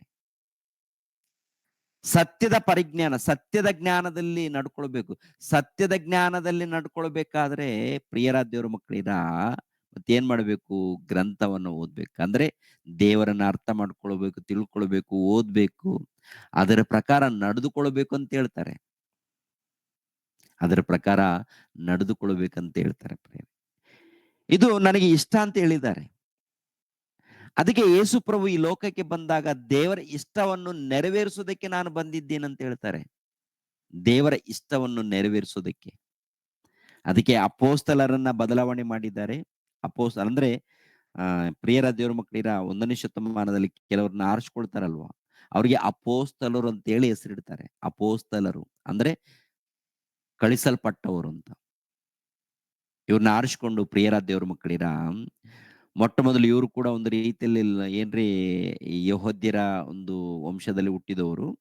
ಅವ್ರನ್ನ ಆರಿಸ್ಕೊಂಡು ಅವರಿಗೆ ದೇವರ ಜ್ಞಾನವನ್ನ ತಿಳಿಸಿ, ಆತ್ಮಿಕವಾದಂತ ಜ್ಞಾನವನ್ನ ತಿಳಿಸಿ, ಇವ್ರ ಮೂಲಕ ಲೋಕದಲ್ಲಿದ್ದಂತ ಅನೇಕರನ್ನ ರಕ್ಷಣೆ ಮಾರ್ಗದಲ್ಲಿ ನಡೆಸೋದಕ್ಕೆ ಸುವಾರ್ತೆಯನ್ನ ಪ್ರಾರಂಭ ಮಾಡ್ತಾರೆ. ಯೇಸುಪ್ರಭು ಅವ್ರ ಜೊತೆಯಲ್ಲಿ ಇರ್ತಾರೆ, ಪವಿತ್ರಾತ್ಮರು ಇರ್ತಾರೆ, ತಂದೆಯಾದ ದೇವರು ಇರ್ತಾರೆ. ತಂದೆಯಾದ ದೇವರು, ಪವಿತ್ರಾತ್ಮರು, ಯೇಸು ಕ್ರಿಸ್ತರು ಅವ್ರ ಜೊತೆಯಲ್ಲಿದ್ದು ಪ್ರಿಯರ ದೇವ್ರ ಮಕ್ಕಳಿರ ಪ್ರೋತ್ಸಾಹ ಕೊಡ್ತಾ ಇರ್ತಾರೆ. ಇವ್ರೇನ್ ಮಾಡ್ತಾರಂತ ನೋಡುವಾಗ ಅನೇಕರಿಗೆ ಸುವಾರ್ತೆ ಸಾರಿ ಸತ್ಯದ ಮಾರ್ಗದಲ್ಲಿ ಅಂದ್ರೆ ರಕ್ಷಣೆ ಮಾರ್ಗದಲ್ಲಿ ಸೇರಿಸುವಂಥದ್ದು, ಸತ್ಯದ ಮಾರ್ಗದಲ್ಲಿ ನಡೆಸುವಂಥದ್ದು. ಆ ಕೆಲಸ ಅವ್ರು ಮಾಡಿದ್ದಾರೆ. ಆ ಕೆಲಸ ಅವ್ರು ಮಾಡಿದ್ದಾರೆ. ಅಂದ್ರೆ ಈಗಿನ ಕಾಲದಲ್ಲಿ ತುಂಬಾ ಜನ ಅಂದ್ಕೊಳ್ತಾರೆ ದೇವರ ಸೇವೆ ಅಂದ್ರೆ ಕೇವಲ ಹಾಡುಗಳನ್ನ ಹಾಡುವಂಥದ್ದು, ಇಲ್ಲ ಪ್ರಾರ್ಥನೆ ಮಾಡುವಂಥದ್ದು, ಇಲ್ಲಾಂದ್ರೆ ಕೂಗಾಡುವಂಥದ್ದು ಅಂತೇಳಿ ಅಂದ್ಕೊಳ್ತಾರೆ. ಅದೆಲ್ಲ ಕೂಡ ಸರಿ. ಅದೆಲ್ಲ ಏನಪ್ಪಾ ಅಂದ್ರೆ ಪ್ರಾರ್ಥನೆ ಮಾಡುವಂಥದ್ದು ಇದೆಯಲ್ಲ, ಪ್ರಾರ್ಥನೆ ಮಾಡುವಂಥದ್ದು ಇಲ್ಲ ಸ್ತುತಿ ಹಾಡುಗಳನ್ನ ಹಾಡುವಂಥದ್ದು, ಇಲ್ಲಾಂದ್ರೆ ಆರಾಧನೆ ಅಂತ ಹೇಳ್ತಾ ಇದೀವಿ ನೋಡಿ, ಇವೆಲ್ಲ ಕೂಡ ಏನಪ್ಪಾ ಅಂದ್ರೆ ಒಂದೊಂದು ಭಾಗ ಇದು, ಸಂಪೂರ್ಣ ಅಲ್ಲ. ಅದರಲ್ಲಿ ಭಾಗ.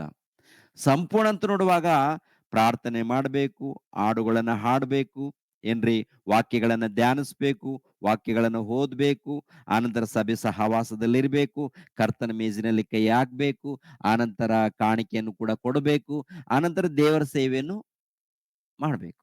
ದೇವರ ಸೇವೆ ಏನಪ್ಪಾ ಅಂತ ನೋಡುವಾಗ ಏನ್ರಿ ರಕ್ಷಣೆ ಮಾರ್ಗದಲ್ಲಿ ನಡೆಸಬೇಕು, ಆನಂತರ ಸತ್ಯದ ಮಾರ್ಗದಲ್ಲಿ ನಡೆಸಬೇಕು, ರಕ್ಷಣೆ ಮಾರ್ಗದಲ್ಲಿ ಸೇರಿಸಬೇಕು, ಸತ್ಯದ ಮಾರ್ಗದಲ್ಲಿ ನಡೆಸಬೇಕಲ್ಲ, ಇದು ಸೇವೆ ಆಗುತ್ತೆ. ಅಂದ್ರೆ ಸಂಪೂರ್ಣವಾಗುತ್ತೆ. ಮೊಟ್ಟ ಮೊದಲು ನೀನು ಸೇರ್ಬೇಕು, ಆನಂತರ ಇತರರನ್ನು ಸೇರಿಸ್ಬೇಕು. ಸೇರಿಸ್ಬೇಕಾದ್ರೆ ಹೇಗೆ ಮಾಡಕ್ಕಾಗುತ್ತೆ? ಹೇಗೆ ಸೇವೆ ಮಾಡಕ್ಕಾಗುತ್ತೆ? ಹೇಗೆ ಸೇವೆ ಅಂದ್ರೆ ದೇವರ ಸೇವೆ ಏನಪ್ಪಾ ಅಂತ ನೋಡುವಾಗ ಒಬ್ಬ ಪಾಪಿ ಬದಲಾಗ್ಬೇಕು. ಒಬ್ಬ ಪಾಪಿ ಬದಲಾಗ್ಬೇಕು. ದೇವರ ಮಾರ್ಗದಲ್ಲಿ ಬರ್ಬೇಕು. ಅಂದ್ರೆ ರಕ್ಷಣೆ ಮಾರ್ಗದಲ್ಲಿ ಬಂದ ಮೇಲೆ ಸತ್ಯದ ಪರಿಜ್ಞಾನದಲ್ಲಿ ಇರ್ಬೇಕಂತ ಹೇಳ್ತಾರೆ. ಅರ್ಥ ಆಗತ್ತಾ ಪ್ರಿಯರೇ? ನೋಡಿ.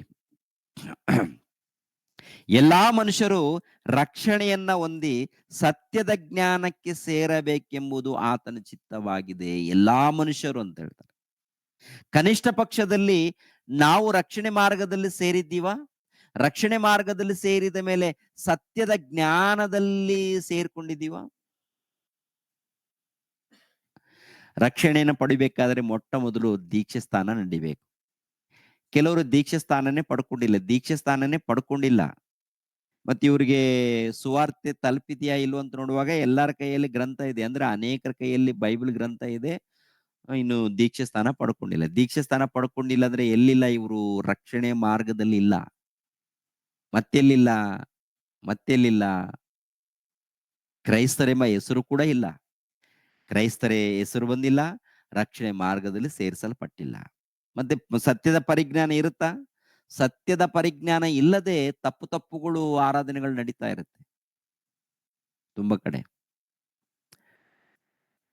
ಅಂದ್ರೆ ಏನಾಗಿದ್ದಾರಪ್ಪ ಅಂತ ನೋಡುವಾಗ ಮಂಕಾಗಿದ್ದಾರೆ, ಮಾಯದಲ್ಲಿದ್ದಾರೆ, ಮೋಸದಲ್ಲಿದ್ದಾರೆ. ಈ ಲೋಕದಲ್ಲಿ ಅಂಧತ್ವದಲ್ಲಿ, ಅಂಧಕಾರದ ದೊರೆತನದಲ್ಲಿ ಇದ್ದಾರೆ ಪ್ರಿಯರೇ. ಮತ್ತೆ ನಾವು ಹೇಗಿದ್ದೀವಿ? ಸತ್ಯದ ಜ್ಞಾನದಲ್ಲಿ ಅಂದ್ರೆ ಮೊಟ್ಟ ಮೊದಲು ರಕ್ಷಣೆ ಮಾರ್ಗದಲ್ಲಿ ಸೇರಿಸಲ್ಪಟ್ಟಿದ್ದೀವ? ರಕ್ಷಣೆ ಮಾರ್ಗದಲ್ಲಿ ಸೇರಿಸಲ್ಪಟ್ಟ ಮೇಲೆ ಸತ್ಯದ ಜ್ಞಾನದಲ್ಲಿ ಬಂದಿದ್ದೀವ? ಸತ್ಯದ ಜ್ಞಾನದಲ್ಲಿ ಬಂದ ಮೇಲೆ 4 ಜನರನ್ನ ಸತ್ಯದ ಮಾರ್ಗದಲ್ಲಿ ನಡೆಸ್ತಾ ಇದ್ದೀವ? ಅಥವಾ ನಾವೇ ದೂರ ಆಗ್ತಾ ಇದ್ದೀವ? ಪ್ರಿಯರ ದೇವ್ರ ಮಕ್ಕಳಿರ ನಡೆಸ್ಬೇಕು. ಇವಾಗ ಏನ್ ಮಾಡ್ತಿರೋ ಪ್ರತಿನಿತ್ಯ ಕೂಡ ದೇವರೊಂದು ಅದ್ಭುತವಾದಂತ ಅವಕಾಶವನ್ನ ಕಲ್ಪಿಸಿಕೊಟ್ಟಿದ್ದಾರೆ. ದೇವರು ನಿಮ್ಮ ಜಾಗದಲ್ಲಿ ಅಂದ್ರೆ ನೀವಿರುವಂತ ಜಾಗದಲ್ಲೇ ಎಲ್ಲರೂ ಕೂಡ ಆತ್ಮಿಕ ಒಂದು ಜ್ಞಾನವನ್ನ ಕಲಿಯುವಂತ ಭಾಗ್ಯವನ್ನು ತಂದೆಯಾದ ದೇವರು ಒಂದು ಅವಕಾಶವನ್ನ ಕಲ್ಪಿಸಿಕೊಟ್ಟಿದ್ದಾರೆ ದೇವರು. ನೋಡಿ, ಎಲ್ಲೆಲ್ಲೋ ಇದ್ದೀರಾ, ತುಂಬಾ ದೂರ ಪ್ರಾಂತಗಳಲ್ಲಿ, ರಾಯಚೂರಿನಲ್ಲಿ, ಬಳ್ಳಾರಿಯಲ್ಲಿ, ಇಲ್ಲಾಂದ್ರೆ ಹುಬ್ಬಳ್ಳಿಯಲ್ಲಿ, ಇಲ್ಲಾಂದ್ರೆ ಮಂಗಳೂರಿನಲ್ಲಿ, ಮೈಸೂರಲ್ಲಿ, ಮಂಡ್ಯದಲ್ಲಿ, ದೂರ ಪ್ರಾಂತಗಳಲ್ಲಿ ಕೂಡ ಇದ್ದಂತ ಪ್ರತಿಯೊಬ್ಬರು ಕೂಡ ಇಲ್ಲಿ ಗೂಗಲ್ ಮೀಟ್ ಮೂಲಕ ಏನ್ರಿ ಜೊತೆ ಆಗ್ತಾ ಇದೀವಿ, ಸೇರ್ತಾ ಇದೀವಿ, ದೇವರ ವಾಕ್ಯಗಳನ್ನ ಕಲಿತಾ ಇದೀವಿ. ಕಲ್ತ ಮೇಲೆ ಮತ್ತೇನ್ ಮಾಡ್ಬೇಕಪ್ಪ ಅಂತ ನೋಡುವಾಗ ಇನ್ನು ಕೆಲವರಿಗೆ ನಾವು ವಾಕ್ಯದ ಮೂಲಕ ಸುವಾರ್ತೆ ಮಾಡಬೇಕು. ವಾಕ್ಯಗಳನ್ನ ಬಿಟ್ಟು ಸುವಾರ್ತೆ ಮಾಡಬಾರದು. ಎರಡನೇದಾಗಿ ನಾವು ಮಾತನಾಡುವಾಗ ಯಥಾರ್ಥವಾಗಿರ್ಬೇಕು. ನಮ್ಮ ಮಾತುಗಳಲ್ಲಿ ಕಪಟ ಇರಬಾರದು, ವೇಷಧಾರಣೆ ಇರಬಾರದು. ಒಳ್ಳೆ ರೀತಿಯಿಂದ ಮಾತನಾಡಬೇಕು, ಒಳ್ಳೆ ರೀತಿಯಿಂದ ಇರಬೇಕು ಪ್ರಿಯರೇ. ಅದಕ್ಕೆ ಪ್ರಿಯರ ದೇವರ ಮಕ್ಕಳಿರ ಇದು ಅಪೊಸ್ತಲರಿಗೆ ಕಲಿಸಿಕೊಟ್ಟಿದ್ದಾನೆ. ಯೇಸು ಕ್ರಿಸ್ತರು ಶಿಲುಬೆ ಮರಣ ಹೊಂದಿದ ಮೇಲೆ ಸಮಾಧಿ ಮಾಡಲ್ಪಡ್ತಾರೆ. ಸಮಾಧಿ ಮಾಡಲ್ಪಟ್ಟು 3ನೇ ದಿನದಂದು ಎದ್ದು ಬರ್ತಾರೆ. ಎದ್ದು ಬಂದ ಮೇಲೆ ಕೆಲವು ದಿನಗಳವರೆಗೆ ಅಪೊಸ್ತಲರ ಬಳಿಯಲ್ಲಿ ಅವರು ಇರ್ತಾರೆ. ಸುಮಾರು 40 ದಿನಗಳವರೆಗೆ. ಒಂದು ದಿನ ಪೇತ್ರನಿಗೆ ಒಂದು ಪ್ರಶ್ನೆ ಕೇಳ್ತಾ ಇದ್ದಾನೆ. ಪೇತ್ರನೇ, ನೀನು ನನ್ನನ್ನ ಪ್ರೀತಿಸ್ತಾ ಇದೀಯಾ ಅಂತ. ಪೇತ್ರನೇ, ನೀನು ನನ್ನನ್ನ ಪ್ರೀತಿಸ್ತಾ ಇದೀಯ ಅಂತ ಹೇಳಿ ಯೇಸು ಪ್ರಭು ಪೇತ್ರನನ್ನ ಕೇಳಿದಾಗ ಆ ಪೇತ್ರನು ಹೇಳುವಂತ ಮಾತನ್ನ ನೋಡಿ ಪ್ರಿಯರೇ. ಯೋಹಾನನು ಬರೆದ ಸುವಾರ್ತೆ 21ನೇ ಅಧ್ಯಾಯ. ಯೋಹಾನನು ಬರೆದ ಸುವಾರ್ತೆ 21ನೇ ಅಧ್ಯಾಯ. ಓಕೆನಾ? 15ನೇ ವಚನವನ್ನ ನೋಡಿ ಪ್ರಿಯರೇ. 15ನೇ ವಚನ. ಅವರು ಊಟ ಮಾಡಿದ ಮೇಲೆ ಯೇಸು ಸೀಮೋನನ ಪೇತ್ರನನ್ನು, ಯೋಹಾನನ ಮಗನಾದ ಸೀಮೋನನೇ, ನೀನು ಇವರಿಗಿಂತ ಹೆಚ್ಚಾಗಿ ನನ್ನ ಮೇಲೆ ಪ್ರೀತಿ ಇಟ್ಟಿದ್ದೀಯೋ ಎಂದು ಕೇಳಲು ಅವನು, ಹೌದು ಸ್ವಾಮಿ, ನಿನ್ನ ಮೇಲೆ ಮಮತೆ ಇಟ್ಟಿದ್ದೇನೆಂಬುದನ್ನು ನೀನೇ ಬಲ್ಲೆ ಅಂದನು. ಆತನು ಅವನಿಗೆ, ನನ್ನ ಕುರಿಗಳನ್ನ ಮೇಯಿಸು ಎಂದು ಹೇಳಿದನು. ಆತನು ತಿರುಗಿ 2ನೇ ಸಾರಿ ಅವನನ್ನು, ಯೋಹಾನನ ಮಗನಾದ ಸೀಮೋನನೇ, ನನ್ನ ಮೇಲೆ ಪ್ರೀತಿ ಇಟ್ಟಿದ್ದೀಯೋ ಎಂದು ಕೇಳಲು ಅವನು, ಹೌದು ಸ್ವಾಮಿ ಅಂದನು. ಅದೇ ಪ್ರಕಾರ 3ನೇ ಸಾರಿ ಕೂಡ ಕೇಳ್ತಾನೆ. 3ನೇ ಸಾರಿ, ನನ್ನ ಕುರಿಗಳನ್ನ ಕಾಯಿ ಎಂದು. ಮೂರನೇ ಸಾರಿ ಯಾವ್ದಪ್ಪ ಅಂತ ನೋಡುವಾಗ 17ನೇ ವಚನ. ಆತನು ಮೂರನೆಯ ಸಾರಿ, ಯೋಹಾನನ ಮಗನಾದ ಸೀಮೋನನೇ, ನನ್ನ ಮೇಲೆ ಮಮತೆ ಇಟ್ಟಿದ್ದೀಯೋ ಎಂದು ಕೇಳಿದನು. ಮೂರನೆಯ ಸಾರಿ ಆತನು ನನ್ನ ಮೇಲೆ ಮಮತೆ ಇಟ್ಟಿದ್ಯೋ ಎಂದು ತನ್ನನ್ನು ಕೇಳಿದಕ್ಕೆ ಪೇತ್ರನು ದುಃಖಪಟ್ಟು, ಸ್ವಾಮಿ, ನೀನೇ ಎಲ್ಲ ಬಲ್ಲೆ, ನಿನ್ನ ಮೇಲೆ ನಾನು ಮಮತೆ ಇಟ್ಟಿದ್ದೇನೆಂಬುದು ನಿನಗೆ ತಿಳಿದದೆ ಅಂದನು. ಅವನಿಗೆ ಯೇಸು, ನನ್ನ ಕುರಿಗಳನ್ನ ಮೇಯಿಸು, ನನ್ನ ಕುರಿಗಳನ್ನ ಮೇಯಿಸು ಅಂತ ಹೇಳ್ತಾನೆ. ನನ್ನ ಕುರಿಗಳು ಅಂದ್ರೆ ನಾವು ಯೇಸು ಕ್ರಿಸ್ತರನ್ನ ಪ್ರೀತಿಸ್ತಾ ಇದ್ದೀವ? ನಾವು ಯೇಸು ಕ್ರಿಸ್ತರನ್ನ ಪ್ರೀತಿಸ್ತಾ ಇದ್ದೀವ? ನಾವು ದೇವರನ್ನ ನಾವು ಪ್ರೀತಿಸ್ತಾ ಇದ್ದೀವ? ದೇವರಂದ್ರೆ ನಮಗೆ ಬಹಳ ಪ್ರಾಣನ, ಇಷ್ಟನ? ಹಾಗಾದ್ರೆ ಕುರಿಗಳನ್ನ ಮೇಯಿಸು ಅಂತ ಹೇಳ್ತಾರೆ. ಈಗಿನ ಕಾಲದಲ್ಲಿ ಪ್ರಿಯರಾದ ದೇವರ ಮಕ್ಕಳಿರ, ನನಗೆ ದೇವರಂದ್ರೆ ಪಂಚ ಪ್ರಾಣ, ನಾನು ದೇವರಿಲ್ಲದೆ ಹೋದ್ರೆ ನಾನು ಬದುಕಲ್ಲ, ದೇವರೇ ಎಲ್ಲ ಅಂತ ಹೇಳ್ತಾರೆ. ಕುರಿಗಳನ್ನ ಮೇಯಿಸ್ತಾರ, ಕುರಿಗಳನ್ನ ತಿಂದು ಬಿಡ್ತಾರ. ಕುರಿಗಳನ್ನ ಮೇಯಿಸ್ತಾರ, ಕುರಿಗಳನ್ನ ನುಂಗುತ್ತಾ ಇದ್ದಾರ. ನುಂಗ್ತಾ ಇದ್ದಾರೆ. ಕುರಿಗಳನ್ನ ನುಂಗುವಂತ ತೋಳಗಳು ಏನ್ರಿ? ಯಾರು? ಅನೇಕರು ದೊಡ್ಡ ದೊಡ್ಡ ಸೇವಕರು ಅಂತ ಹೇಳ್ತಾರೆ. ಪ್ರಪಂಚದಲ್ಲಿ ನಂಬರ್ 1 ಸೇವಕರು, ಜ್ಞಾನಿಗಳು, ವಿಜ್ಞಾನಿಗಳು, ಮೇಧಾವಿಗಳು, ಪಂಡಿತರು ಅಂತೇಳಿ ಕರೆಯಲ್ಪಡ್ತಾರೆ. ಅಮಾಯಕರ ರಕ್ತವನ್ನು ಕುಡಿತಾ ಇದ್ದಾರೆ. ಅವರನ್ನ ದೇವರ ಜ್ಞಾನದಲ್ಲಿ ಬೆಳೆಸ್ಬೇಕು, ಅವರನ್ನು ಭಕ್ತಿ ಮಾರ್ಗದಲ್ಲೇ ಬೆಳೆಸ್ಬೇಕು, ಅನ್ಯೋನ್ಯತೆಯಲ್ಲಿ ಬೆಳೆಸ್ಬೇಕು, ವಾಕ್ಯದಲ್ಲಿ ಬೆಳೆಸ್ಬೇಕು. ಅದನ್ನ ಬಿಟ್ಟು ನೀವು ಈ ಕೊಟ್ರೇನೆ ನಿಮ್ಗೆ ಆಶೀರ್ವಾದ ಏನ್ರಿ? ದೇವ್ರಿಗೋಸ್ಕರ ಕೊಡ್ಬೇಕು ಪ್ರಿಯರೇ, ಖಂಡಿತವಾಗಿಯೂ ಕೊಡ್ಬೇಕು. ಆದ್ರೆ ಅದು ಯಥಾರ್ಥವಾಗಿ ಕೊಡ್ಬೇಕು, ಒತ್ತಾಯದಿಂದಲ್ಲ. ಒತ್ತಾಯದಿಂದಲ್ಲ,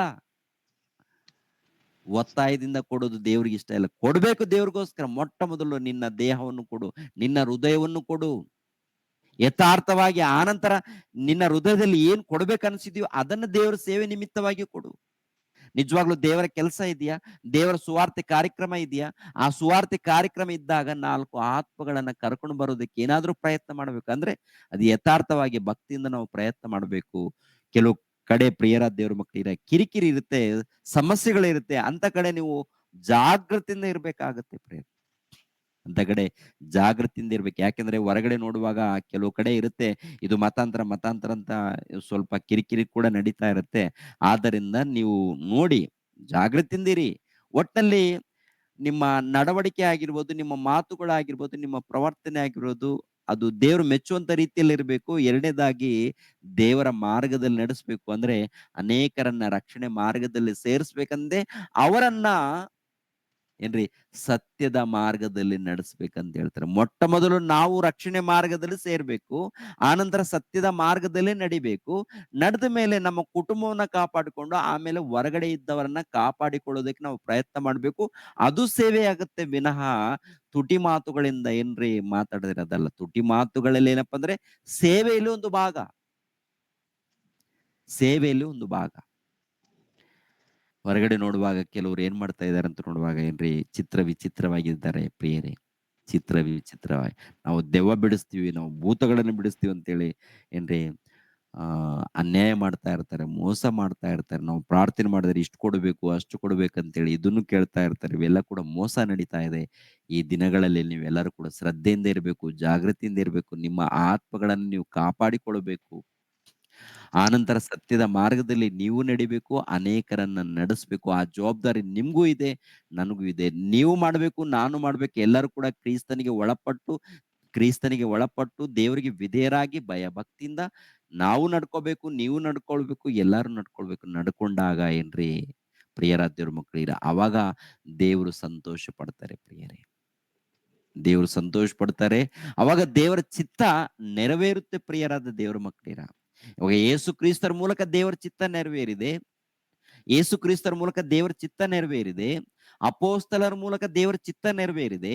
1ನೇ ಶತಮಾನದಲ್ಲಿದ್ದಂತ ಕ್ರೈಸ್ತರ ಮೂಲಕ ದೇವರ ಚಿತ್ತ ನೆರವೇರಿದೆ. ಇವಾಗ ನಿಮ್ಮ ಮೂಲಕ, ನಮ್ಮ ಮೂಲಕ ದೇವರ ಚಿತ್ತ ನೆರವೇರ್ತಾ ಇದೆಯಾ? ದೇವರ ಸೇವೆ ನೆರವೇರ್ತಾ ಇದೆಯಾ? ದೇವರ ಸೇವೆ ನಡೀತಾ ಇದೆಯಾ? ಯಾರ ಸೇವೆ ನಡೀತಾ ಇದೆ ಪ್ರಿಯರೇ? ಒಂದ್ಸಾರಿ ಆಲೋಚನೆ ಮಾಡಿ ಪ್ರಿಯರ ದೇವ್ರ ಮಕ್ಕಳಿಗೆ, ದೇವರ ಸೇವೆ ನಡಿಬೇಕು. ದೇವರ ಸೇವೆ ನಡಿಬೇಕು. ಅದಕ್ಕೆ ಪೇತ್ರನ ನೋಡಿ, "ಏನಪ್ಪಾ ಪೇತ್ರನೇ, ನನ್ನನ್ನು ಪ್ರೀತಿಸ್ತಾ ಇದೀಯಾ?" "ಹೌದು ಸ್ವಾಮಿ, ಪ್ರೀತಿಸ್ತಾ ಇದ್ದೀನಿ." "ಹಾಗಾದ್ರೆ ನನ್ನ ಕುರಿಗಳನ್ನ ಮೇಯಿಸಪ್ಪ." "ಕುರಿಗಳ ಎಲ್ಲಿ ಪ್ರಭುವೇ? ಅರಣ್ಯದಲ್ಲಿ ಹೋಗ್ಬೇಕಾ ಪ್ರಭುವೇ?" "ಅಲ್ಲಪ್ಪ, ಮನುಷ್ಯರು. ಈ ಮನುಷ್ಯರು ನನ್ನ ಕುರಿಗಳಂದ್ರೆ ನನ್ನನ್ನ ನಂಬಿ ನನ್ನನ್ನು ಹಿಂಬಾಲಿಸ್ತಾ ಇರ್ತಾರಲ್ಲ, ಅವ್ರನ್ನ ನೀನು ಮೇಯಿಸ್ಬೇಕು. ಅಂದ್ರೆ ಅವರಿಗೆ ನನ್ನ ವಾಕ್ಯಗಳನ್ನು ಹೇಳಿ, ನನ್ನ ವಾಕ್ಯಗಳು ಎಂಬ ಆಹಾರವನ್ನ ಕೊಟ್ಟು ಅವರನ್ನ ಬೆಳೆಸ್ಬೇಕಪ್ಪ. ಅವರನ್ನ ಬೆಳೆಸ್ಬೇಕು. ವಾಕ್ಯದ ಮೂಲಕ ಬೆಳೆಸ್ಬೇಕು." ಪ್ರಿಯರೇ, 1ನೇ ಶತಮಾನದಲ್ಲಿ ಅಪೊಸ್ತಲರು ವಾಕ್ಯದ ಮೂಲಕ ಸಭೆಯನ್ನ ಬೆಳೆಸಿದ್ದಾರೆ, ಸಭೆಯನ್ನ ಕಾಪಾಡಿಕೊಂಡಿದ್ದಾರೆ. ಇವಾಗಲೂ ಕೂಡ ನಾವು ಮಾಡುವಂಥದ್ದು ಏನಪ್ಪಾ ಅಂದ್ರೆ, ಪ್ರತಿನಿತ್ಯ ಎಲ್ಲರನ್ನ ಕಾಪಾಡಬೇಕು, ಎಲ್ಲರನ್ನು ರಕ್ಷಣೆ ಮಾರ್ಗದಲ್ಲಿ ಸೇರಿಸಬೇಕು. ಅವ್ರನ್ನ ರಕ್ಷಣೆ ಮಾರ್ಗದಲ್ಲಿ ಸೇರಿಸಿ ಸತ್ಯದ ಪರಿಜ್ಞಾನದಲ್ಲಿ ಬೆಳೆಸಬೇಕು, ನಡೆಸಬೇಕು ಎಂಬ ಉದ್ದೇಶದಿಂದ ಏನ್ರಿ ಪ್ರತಿನಿತ್ಯ ಸುವಾರ್ತೆ ಕಾರ್ಯಕ್ರಮ ಅದೇ ರೀತಿಯಲ್ಲಿ ಪ್ರತಿನಿತ್ಯ ಬೆಳಿಗ್ಗೆ ಕೂಡ 5 ಗಂಟೆಯಿಂದ 6 ಗಂಟೆ 20 ನಿಮಿಷದವರೆಗೆ, ಇಲ್ಲ 15 ನಿಮಿಷದವರೆಗೆ ಈ ಸುವಾರ್ತೆ ಕಾರ್ಯಕ್ರಮ ನಡೀತಾ ಇದೆಯಲ್ಲ, ಇದು ಸತ್ಯದ ಪರಿಜ್ಞಾನದಲ್ಲಿ ನಡೆಸುವಂತ ಕಾರ್ಯಕ್ರಮ ಪ್ರಿಯರೇ. ಅದೇ ಪ್ರಕಾರ 2 ತಿಂಗಳಿಗೆ ಒಂದು ಸಾರಿ, 3 ತಿಂಗಳಿಗೆ ಒಂದು ಸಾರಿ ಒಂದು ಸುವಾರ್ತೆ ಕೂಟ, ಇಲ್ಲಾಂದ್ರೆ ಸೆಮಿನಾರ್, ಬೈಬಲ್ ಸೆಮಿನಾರ್ ಕಾರ್ಯಕ್ರಮಗಳು. ಇವೆಲ್ಲ ಕಾರಣ ಏನಪ್ಪಾ ಅಂತ ನೋಡುವಾಗ, ದೇವರ ಏನ್ರಿ ರಕ್ಷಣೆ ಮಾರ್ಗದಲ್ಲಿ ನಡೆಸಿ ಸತ್ಯದ ಪರಿಜ್ಞಾನದಲ್ಲಿ ನಿಮ್ಮೆಲ್ಲರನ್ನ ನಡೆಸಬೇಕು. ಅದು ದೇವರ ಸೇವೆ. ಅದು ದೇವರ ಸೇವೆ. ಅದಕ್ಕೆ ಕುಟುಂಬ ಸಹಿತವಾಗಿ ನಮ್ಗೇನು ಏನು ಕೆಲಸ ಆಗುತ್ತೋ, ನಮ್ಮ ಕೈಯಿಂದ ಏನಾಗುತ್ತೋ ಅದನ್ನ ಮಾಡೋದಕ್ಕೆ ನಾವು ಪ್ರಯತ್ನ ಮಾಡ್ತಾ ಇರ್ತೀವಿ. ಅದೇ ಪ್ರಕಾರ ನಮ್ಮ ಆತ್ಮೀಯರೆಲ್ಲರೂ ಕೂಡ ಒಗ್ಗಟ್ಟಾಗಿರ್ಬೇಕು. ಒಂದೇ ಆಲೋಚನೆದಲ್ಲಿರ್ಬೇಕು. ಏನ್ ಆಲೋಚನೆದಲ್ಲಿರ್ಬೇಕು ಹೇಳಿ ಪ್ರಿಯರೇ ನಾವೆಲ್ಲರೂ? ನಾವೆಲ್ಲರೂ ಯಾವ ಆಲೋಚನೆದಲ್ಲಿರ್ಬೇಕು? ಯೇಸು ಕ್ರಿಸ್ತರ ಆಲೋಚನೆದಲ್ಲಿರ್ಬೇಕು. ನಿಮ್ದೊಂದು ಆಲೋಚನೆ, ನನ್ನದೊಂದು ಆಲೋಚನೆ ಬೇಡ. ನಾನ್ ದೊಡ್ಡವನು, ನೀವು ದೊಡ್ಡವರಲ್ಲ. ನೀವು ನಾವು ಎಲ್ಲರೂ ಕೂಡ ಒಂದೇ. ಒಂದೇ. ನಾನು ದೊಡ್ಡವನಲ್ಲ. ನಾನೊಬ್ಬ ಸೇವಕನು. ನೀವು ಕೂಡ ಅಷ್ಟೇ. ನಾವು ದೊಡ್ಡವರಲ್ಲ. ನಾವು ದೊಡ್ಡ ಜ್ಞಾನಿಗಳಲ್ಲ. ನಾವು ದೊಡ್ಡ ಜ್ಞಾನಿಗಳಂತೇಳಿ ಯಾರು ಗರ್ವ ಪಡೋದು ಬೇಡ. ನಾವೆಲ್ಲರೂ ಯೇಸು ಕ್ರಿಸ್ತರ ಪಾದದ ಬಳಿಯಲ್ಲಿ ವಿಧೇಯರಾಗೋಣ, ತಗ್ಗಿಸಿಕೊಳ್ಳೋಣ. ಸಂಪೂರ್ಣವಾಗಿ ತಗ್ಗಿಸಿಕೊಂಡು ವಿಧೇಯರಾಗಿ ಏನ್ರಿ ಭಕ್ತಿಯಿಂದ ನಾವು ಬೆಳೆಯೋಣ ಪ್ರಿಯರೇ. ಚೆನ್ನಾಗಿ ವಾಕ್ಯಗಳನ್ನ ಕಲಿಯೋಣ. ಯಾರು ಚೆನ್ನಾಗಿ ವಾಕ್ಯಗಳು ಹೇಳ್ತಾರೋ ಕಲಿಯೋಣ. ಕಲ್ತು ದೂರ ಆಗೋದು ಬೇಡ. ಕೆಲವ್ರು ಏನಪ್ಪಾ ಅಂದ್ರೆ ಕಲ್ತು ದೂರ ಆಗ್ತಾ ಇರ್ತಾರೆ ಪ್ರಿಯರೇ. ದೂರ ಆಗೋದು ಯಾವಾಗ್ಲೂ ಮಾಡಬಾರದು. ದೇವರಿಗೆ ವಿಧೇಯರಾಗ್ಬೇಕು, ಭಕ್ತಿಯಿಂದ ನಡ್ಕೊಳ್ಬೇಕು, ಆತ್ಮಿಕವಾಗಿ ಬೆಳಿಬೇಕು ನಾವೆಲ್ಲರೂ ಕೂಡ. ನಾವೆಲ್ಲರೂ ಆತ್ಮಿಕವಾಗಿ ಬೆಳಿಬೇಕು. ನಾವೆಲ್ಲರೂ ಒಗ್ಗಟ್ಟಾಗಿರ್ಬೇಕು. ಕೈಗಳನ್ನು ಜೋಡಿಸ್ಬೇಕು. ಯೇಸು ಕ್ರಿಸ್ತರನ್ನ ಅಪ್ಪಿಕೊಂಡು, ಯೇಸು ಕ್ರಿಸ್ತರ ಅಪ್ಪಿಕೊಂಡು, ಯೇಸು ಕ್ರಿಸ್ತರ ಪ್ರೀತಿಯನ್ನು, ಜ್ಞಾನವನ್ನು ಈ ಸಮಾಜಕ್ಕೆ ಪರಿಚಯ ಮಾಡಬೇಕು. ಈ ಸಮಾಜಕ್ಕೆ ನಾವೆಲ್ಲರೂ ಕೂಡ ಪರಿಚಯ ಮಾಡಬೇಕು. ಪರಿಚಯ ಮಾಡಬೇಕಾದ್ರೆ ಪ್ರಿಯರ ದೇವರ ಮಕ್ಕಳಿಗೆ ನಾವು ವಾಕ್ಯದಲ್ಲಿ ಪ್ರತಿನಿತ್ಯ ಬೆಳಿಬೇಕು. ಪ್ರಾರ್ಥನೆಯಲ್ಲಿ ಇರಬೇಕು. ಪ್ರಾರ್ಥನೆಯಲ್ಲಿ, ವಾಕ್ಯದಲ್ಲಿ ಏನ್ರಿ ಬೇಸರಗೊಳ್ಳದೆ ನಾವೆಲ್ಲರೂ ಇರಬೇಕು ಪ್ರಿಯರಾದ ದೇವರ ಮಕ್ಕಳಿಗೆ. ಬೇಸರಗೊಳ್ಳದೆ ಪ್ರತಿನಿತ್ಯ ಇರಬೇಕು. ಪ್ರತಿನಿತ್ಯ ನಾವೆಲ್ಲರೂ ಬೆಳಿಬೇಕು. ಹಾಗೆ ಬೆಳೆದಾಗ ಪ್ರಿಯರ ದೇವರ ಮಕ್ಕಳಿರ ಸೇವೆ ಅಂದ್ರೆ, ವಾಕ್ಯ ಹೇಳೋದಕ್ಕೆ ಚೆನ್ನಾಗಿ ಹೇಳೋಕ್ ಬರುತ್ತಾ? ಚೆನ್ನಾಗಿ ಮಾತಾಡೋಕ್ ಬರುತ್ತಾ? ಚೆನ್ನಾಗಿ ಕಲಿತಿದ್ದೀವ? ಚೆನ್ನಾಗಿ ಕಲಿತು ಮಾತಾಡ್ತೀವ? ಮಾತಾಡ್ಬೇಕು. ಸುವಾರ್ತೆ ಹೋಗ್ತೀವ? ಹೋಗ್ಬೇಕು. ಇವಾಗ ಸಿಸ್ಟರ್ ರೇಖರವರು ಏನ್ರಿ ನಿನ್ನೆ ದಿನದಂದು ಭಾನುವಾರ ಮಂಡ್ಯ ಪ್ರಾಂತಕ್ಕೆ ಹೋಗಿ ಬಂದಿದ್ದಾರೆ. ಸ್ತ್ರೀಯಳು. ಸ್ತ್ರೀಯಳು ಹೋಗ್ಬೋದಾ? ಹಾ, ಹೋಗ್ಬೋದು. ವಾಕ್ಯ ಹೇಳ್ಬೋದಾ? ಹೇಳ್ಬೋದು. ಕಾರ್ಯಕ್ರಮ ನಡೆಸ್ಬೋದಾ? ಹೌದು ಪ್ರಿಯರೇ. ಯಾಕೆಂದ್ರೆ ಕೆಲವು ಪ್ರಾಂತಗಳಲ್ಲಿ ಸ್ತ್ರೀಯರು, ಪುರುಷರು ಎಲ್ಲರೂ ಅವರವರ ಅನುಕೂಲದ ಪ್ರಕಾರ ಒಟ್ನಲ್ಲಿ ದೇವರ ವಾಕ್ಯಕ್ಕೆ ವಿಧೇಯರಾಗ್ಬೇಕು. ದೇವರ ವಾಕ್ಯಕ್ಕೆ ವಿಧೇಯರಾಗ್ಬೇಕು. ದೇವರ ವಾಕ್ಯಕ್ಕೆ ತಲೆ ಬಾಗಿಸ್ಬೇಕು. ಸೇವೆ ಮಾಡಬೇಕು. ಸುವಾರ್ತೆ ಮಾಡಬೇಕು. ಅನೇಕರನ್ನ ರಕ್ಷಣೆ ಮಾರ್ಗದಲ್ಲಿ ನಡೆಸಬೇಕು. ಪ್ರಾರ್ಥನೆಯಲ್ಲಿ, ಹಾಡುಗಳು ಹಾಡುವುದರಲ್ಲಿ, ವಾಕ್ಯಗಳನ್ನು ಓದುವುದರಲ್ಲಿ, ವಾಕ್ಯವನ್ನು ಕಲಿಯುವುದರಲ್ಲಿ, ವಾಕ್ಯವನ್ನು ಬೋಧಿಸುವುದರಲ್ಲಿ, ಪ್ರತಿಯೊಂದರಲ್ಲಿ ನಾವು ದಾರಿ ತಪ್ಪಬಾರದು. ನಾವು ದಾರಿ ತಪ್ಪಬಾರದು. ಮಾತಿನಲ್ಲಿ ತಪ್ಪಬಾರದು. ಕ್ರಿಯೆಗಳಲ್ಲಿ ತಪ್ಪಬಾರದು. ಆದ್ದರಿಂದ ನಮ್ಮ ಮಾತುಗಳು ಚೆನ್ನಾಗಿರಬೇಕು. ನಮ್ಮ ಕ್ರಿಯೆಗಳು ಚೆನ್ನಾಗಿರಬೇಕು. ನಮ್ಮ ಜೀವಿತ ಚೆನ್ನಾಗಿರಬೇಕು. ಹಾಗೆ ಇದ್ದಾಗ ಪ್ರಿಯರ ದೇವ್ರ ಮಕ್ಕಳಿಗೆ ದೇವರು ಸಂತೋಷ ಪಡ್ತಾರೆ. ದೇವರು ಇಷ್ಟಪಡ್ತಾರೆ ಪ್ರಿಯರೇ. ಅದು ದೇವರ ಸೇವೆ ಆಗುತ್ತೆ. ಅದನ್ನ ಬಿಟ್ಟು ಕೇವಲ ತುಟಿ ಮಾತುಗಳಿಂದ ಹೊಗಳಿದ್ರೆ ತುಟಿ ಮಾತುಗಳಿಂದ ಹೊಗಳಿದ್ರೆ ಅದು ಆರಾಧನೆ ಆಗಲ್ಲ, ಅದು ಸೇವೆ ಆಗಲ್ಲ. ದೇವರ ಸೇವೆ ಪ್ರಿಯರಾದ ದೇವರ ಮಕ್ಕಳಿರ ನೀವು ಮಾಡಬೇಕು, ನಾನು ಮಾಡಬೇಕು, ಪ್ರತಿಯೊಬ್ಬರು ಮಾಡಿ ದೇವರನ್ನ ನಾವೆಲ್ಲರೂ ಮಹಿಮೆ ಪಡಿಸಬೇಕು ಪ್ರಿಯರೇ. ಕೊನೆಯದಾಗಿ ಇನ್ನೊಂದು ವಚನವನ್ನ ನಾವು ನೋಡೋಣ. ಮತ್ತೊಂದು ವಚನವನ್ನು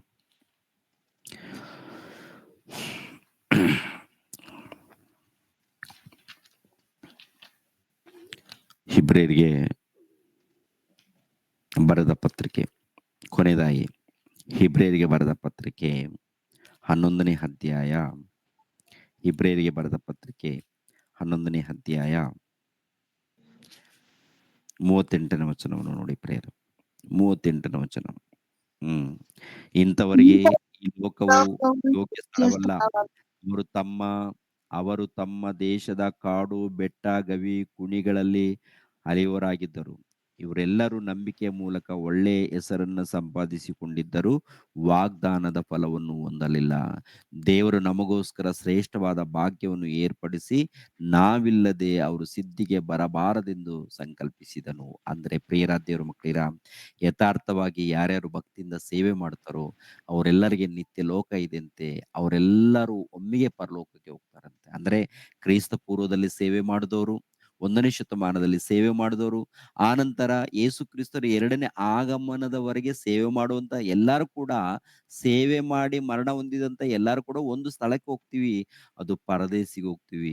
ಪರದೇಶಿಯಲ್ಲಿ ಇದ್ದಂತ ನೀತಿವಂತರು ಎಲ್ಲರೂ ಕೂಡ ಒಮ್ಮೆಗೆ ಪರಲೋಕಕ್ಕೆ ಹೋಗ್ತಾರೆ ಪ್ರಿಯರೇ. ಅಂದ್ರೆ ಏನ್ರಿ, ಬೈಬಲ್ ಗ್ರಂಥದಲ್ಲಿ ಎಷ್ಟು ಮಂದಿ ಭಕ್ತರು ಇದ್ದಾರೋ, ಮರಣ ಹೊಂದಿದ್ದಾರೋ ಅವರೆಲ್ಲರೂ ಕೂಡ ಪರದೈಸಿನಲ್ಲಿದ್ದಾರೆ.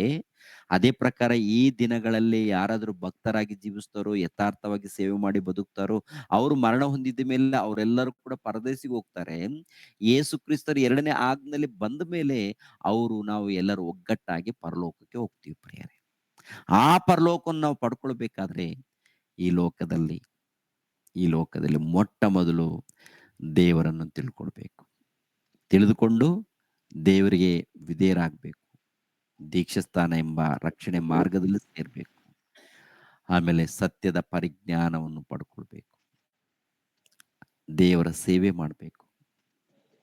ದೇವರಂದ್ರೆ ಸುವಾರ್ತೆ ಎಲ್ಲ ರೀತಿಯಲ್ಲಿ ಏನೇ ಆಗಿರ್ಬೋದು, ಒಟ್ಟಿನಲ್ಲಿ ಅನೇಕರನ್ನ ದೇವರ ಮಾರ್ಗದಲ್ಲಿ ನಡೆಸುವಂತ ಕೆಲಸದಲ್ಲಿ ನಾವಿರಬೇಕು. ಹೇಗಿದ್ದೀವಿ? ಹೇಗೆ ನಡೀತಾ ಇದೆ ನಮ್ಮಿಂದ? ಹೇಗೆ ನಡೀತಾ ಇದೆ ನಮ್ಮಿಂದ? ನಾವು ಹೋಗಿ ಸುವಾರ್ತೆ ಮಾಡಿ ಕೆಲಸ ಮಾಡ್ತಾ ಇದ್ದೀವಾ, ಅಥವಾ ಸಹಾಯ ಮಾಡಿ ಕೆಲಸ ಮಾಡ್ತಾ ಇದ್ದೀವಾ? ನಾವು ಹೋಗಿ ಸುವಾರ್ತೆ ಮಾಡ್ತಾ ಇದ್ದೀವಾ, ಅಥವಾ ಸುವಾರ್ತೆ ಮಾಡುವವರನ್ನ ನಾವು ಪ್ರೋತ್ಸಾಹ ಕೊಟ್ಟು ನೀವು ಮಾಡಿ, ನಮ್ಮಿಂದ ಏನ್ ಕೈಲಾಗುತ್ತೋ ನಾವು ಸಹಾಯ ಮಾಡ್ತೀವಿ ಅಂತೇಳಿ ಸಹಾಯ ಮಾಡಿ ನಡೆಸ್ತಾ ಇದ್ದೀರಾ? ನಾವು ಏನ್ ಮಾಡ್ತಾ ಇದೀವಿ ಅಂತೇಳಿ ನಮ್ಮನ್ನ ನಾವು ನೋಡ್ಕೊಳ್ಳೋಣ ಪ್ರಿಯರೇ. ನೋಡಿ, ಒಟ್ಟಲ್ಲಿ ದೇವರ ರಾಜ್ಯ ಸುವಾರ್ತೆ ಅಭಿವೃದ್ಧಿ ಮಾಡೋಣ. ಅನೇಕರನ್ನ ದೇವರ ಮಾರ್ಗದಲ್ಲಿ ನಡೆಸೋಣ ಪ್ರಿಯರೇ. ಓಕೆನಾ? ದೇವರು ನಿಮ್ಮನ್ನು ನನ್ನನ್ನು ಆಶೀರ್ವದಿಸಲಿ. ಎಲ್ಲರೂ ತಲೆಬಾಗ್ಸ್ರಿ, ಪ್ರಾರ್ಥನೆ ಮಾಡಿ ನಾನು ಮುಗಿಸ್ತೀನಿ ಪ್ರಿಯರೇ. ಎಲ್ಲರೂ ತಲೆಬಾಗ್ಸ್ರಿ. ನಮ್ಮನ್ನು ಬಹಳವಾಗಿ ಪ್ರೀತಿಸುವಂತ ನಮ್ಮ ತಂದೆಯ ದೇವರೇ, ನಿಮಗೆ ಕೃತಜ್ಞತೆಗಳು, ಸ್ತೋತ್ರಗಳು ತಂದೆ. ಇಷ್ಟು ತನಕ ದೇವರ ಸೇವೆ ಅಂದ್ರೆ ಏನು ಎಂದು ಕೆಲವು ವಿಷಯಗಳನ್ನ ಮಾತ್ರ ನಿಮ್ಮ ಮಕ್ಕಳ ಹತ್ರ ಮಾತಾಡಿದ್ದೀವಿ. ತಂದೆಯ ದೇವರೇ, ನಿಮ್ಮ ಮಕ್ಕಳು ಬೆಳಿಗ್ಗೆ 5 ಗಂಟೆಗೆ ಎದ್ದು ಪ್ರತಿನಿತ್ಯ ಹೀಗೆ ಸಭೆಯಾಗಿ ಗೂಗಲ್ ಮೀಟ್ನಲ್ಲಿ ಸೇರ್ತಾ ಇದ್ದಾರೆ. ತಮ್ಮ ತಮ್ಮ ಸ್ಥಳಗಳಲ್ಲಿ ನಿಮ್ಮ ವಾಕ್ಯಗಳನ್ನು ತಿಳಿದುಕೊಳ್ಳೋದಕ್ಕೆ ಸಿದ್ಧರಾಗ್ತಾ ಇದ್ದಾರೆ. ನಿಮ್ಮ ಮಕ್ಕಳನ್ನು ಎಲ್ಲರನ್ನು ಆಶೀರ್ವದಿಸಿ, ಎಲ್ಲರನ್ನು ಬಲಪಡಿಸಿ ತಂದೆ. ಕಷ್ಟದಲ್ಲಿ, ನಷ್ಟದಲ್ಲಿ, ಬಾಧೆಯಲ್ಲಿ, ತೊಂದರೆಗಳಲ್ಲಿ ಯಾವುದೇ ಇರಲಿ ತಂದೆ, ಪ್ರತಿಯೊಂದು ವಿಷಯದಲ್ಲಿ ಸಹಾಯ ಮಾಡಿ, ಕನಿಕರಿಸಿ. ತಂದೆಯ ದೇವರೇ, ಅನಾರೋಗ್ಯದಲ್ಲಿ, ಬಾಧೆಯಲ್ಲಿ ಇದ್ದಂತ ಎಲ್ಲಾ ನಿಮ್ಮ ಮಕ್ಕಳನ್ನು ಬಲಪಡಿಸಿ. ಅದೇ ರೀತಿಯಲ್ಲಿ ಮುಖ್ಯವಾಗಿ ಈ ಕಾರ್ಯಕ್ರಮದಗೋಸ್ಕರ ಪ್ರಯಾಸ ಪಡುವಂತ ನಿಮ್ಮ ಮಗಳಿಗೋಸ್ಕರ, ನಿಮ್ಮ ಮಗನಾಗಿರುವಂತ ದೀಕ್ಷಿತ್ಗೋಸ್ಕರನು ಪ್ರಾರ್ಥಿಸ್ತಾ ಇದ್ದೀನಿ. ಅವರನ್ನು ಇನ್ನೂ ಹೆಚ್ಚಾಗಿ ಬಲಪಡಿಸಿ, ಇನ್ನೂ ಹೆಚ್ಚಾಗಿ ನಿಮ್ಮ ಜ್ಞಾನದಲ್ಲಿ ಬೆಳೆಸಿ, ಇನ್ನೂ ಹೆಚ್ಚಾಗಿ ನಿಮ್ಮ ವಾಕ್ಯಗಳನ್ನು ಕಲಿತುಕೊಂಡು ಯಾವಾಗಲೂ ನಿಮ್ಮ ಧ್ಯಾನದಲ್ಲಿ, ನಿಮ್ಮ ಸೇವೆಯಲ್ಲಿ ಇರುವಂತೆ ಸಹಾಯ ಮಾಡಿ. ಅನೇಕರನ್ನು ರಕ್ಷಣೆ ಮಾರ್ಗದಲ್ಲಿ ನಡೆಸುವಂತೆ ಸಹಾಯ ಮಾಡಿ. ಅದೇ ರೀತಿಯಲ್ಲಿ ತಂದೆಯಾದ ದೇವರೇ, ನಿಮ್ಮ ಸೇವಕರಿದ್ದಾರೆ ತಂದೆ, ಇಮ್ಮಾನುವೇಲ್ ರವ್ರಿಗೋಸ್ಕರ ಹಾಗೂ ಮನೋಜ್ ಕುಮಾರ್ಗೋಸ್ಕರ, ನವೀನ್ಗೋಸ್ಕರ, ವಿಲ್ಸನ್ಗೋಸ್ಕರ, ಜ್ಞಾನರಾಜ್ಗೋಸ್ಕರ, ಪುಟ್ಟರಾಜ್ಗೋಸ್ಕರ, ಆಂಜನೇಯರವ್ರಿಗೋಸ್ಕರ, ಇಮ್ಮಾನುವೇಲ್ ರವ್ರಿಗೋಸ್ಕರ, ಜೋಯಿಲ್ ನಾರಾಯಣ್ ರವ್ರಿಗೋಸ್ಕರ ಪ್ರಾರ್ಥಿಸ್ತಾ ಇದ್ದೀನಿ. ಅವರವರ ಕುಟುಂಬಗಳನ್ನ ಆಶೀರ್ವದಿಸಿ ಕಾಪಾಡಿ ತಂದೆ. ಅವರು ಮಾಡುವಂಥ ಸೇವೆಯಲ್ಲಿ, ಸೇವೆ ಪರಿಚರ್ಯದಲ್ಲಿ, ಅವರವರು ನಡೆಸುವಂಥ ಸಭೆಗಳಲ್ಲಿ ಇದ್ದಂಥ ಎಲ್ಲ ನಿಮ್ಮ ಮಕ್ಕಳನ್ನು ಕಾಪಾಡಿ ಕನಿಕರಿಸಿ, ಪ್ರತಿಯೊಬ್ಬರು ನಿಮ್ಮ ಮನಸ್ಸನ್ನು ಅರ್ಥ ಮಾಡಿಕೊಳ್ಬೇಕು, ಪ್ರತಿಯೊಬ್ಬರು ನಿಮ್ಮನ್ನು ತಿಳ್ಕೊಂಡು ನಿಮಗೆ ವಿಧೇಯರಾಗಿ ಭಕ್ತಿಯಿಂದ ನಡ್ಕೊಳ್ಬೇಕು ತಂದೆ. ಹಾಗೆ ನಡೆದುಕೊಳ್ಳುವಂತೆ ಅವರೆಲ್ಲರನ್ನೂ ಕಾಪಾಡಿ ತಂದೆ. ಅದೇ ರೀತಿಯಲ್ಲಿ ಬೆಂಗಳೂರು ಪಟ್ಟಣದಲ್ಲಿದ್ದಂಥ ಸಭೆಗೋಸ್ಕರನೂ ಪ್ರಾರ್ಥಿಸ್ತಾ ಇದ್ದೀನಿ. ಇನ್ನು ಹೆಚ್ಚಾಗಿ ಅಭಿವೃದ್ಧಿಯಾಗುವಂತೆ ಸಹಾಯ ಮಾಡಿ, ನಿಮ್ಮ ಜ್ಞಾನದಲ್ಲಿ ಬೆಳೆಯುವಂತೆ ಸಹಾಯ ಮಾಡಿ, ಅನೇಕರನ್ನು ರಕ್ಷಣೆ ಮಾರ್ಗದಲ್ಲಿ ನಡೆಸುವಂತೆ ಸಹಾಯ ಮಾಡಿ ತಂದೆ. ಅದೇ ರೀತಿಯಲ್ಲಿ ತಂದೆಯ ದೇವರೇ, ಒಂದು ವೇಳೆ ಯಾರಾದರೂ ಅನಾರೋಗ್ಯದಲ್ಲಿ ಬಾಧೆಯಲ್ಲಿದ್ದರೆ ಆ ಮಕ್ಕಳನ್ನ ಮುಟ್ಟಿ ತಂದೆ. ತಂದೆಯ ದೇವರೇ, ಇನ್ನು ತಂದೆ ಅಲ್ಲಲ್ಲಿ ನಿಮ್ಮ ಮಕ್ಕಳು ಇದ್ದಾರೆ ತಂದೆ, ಎಲ್ಲರನ್ನು ಕನಿಕರಿಸಿ ಕಾಪಾಡಿ. ಯೇಸು ಪವಿತ್ರ ನಾಮದಲ್ಲಿ ಬೇಡ್ತಾ ಇದ್ದೀನಪ್ಪ ತಂದೆಯೇ, ಆಮೇನ್. ನಮ್ಮ ತಂದೆಯಾದ ದೇವರ ಪ್ರೀತಿಯು, ನಮ್ಮ ರಕ್ಷಕನಾದ ಯೇಸು ಕ್ರಿಸ್ತರ ಕೃಪೆಯು, ಪವಿತ್ರಾತ್ಮರ ಅನ್ಯೋನ್ಯ ಸಹವಾಸವು ಸದಾಕಾಲ ದೇವರು ಜೊತೆಯಾಗಿದ್ದು ನಡೆಸಲಿ. ಆಮೇನ್. ಎಲ್ಲರಿಗೂ ವಂದನೆಗಳು. ವಂದನೆಗಳನ್ನ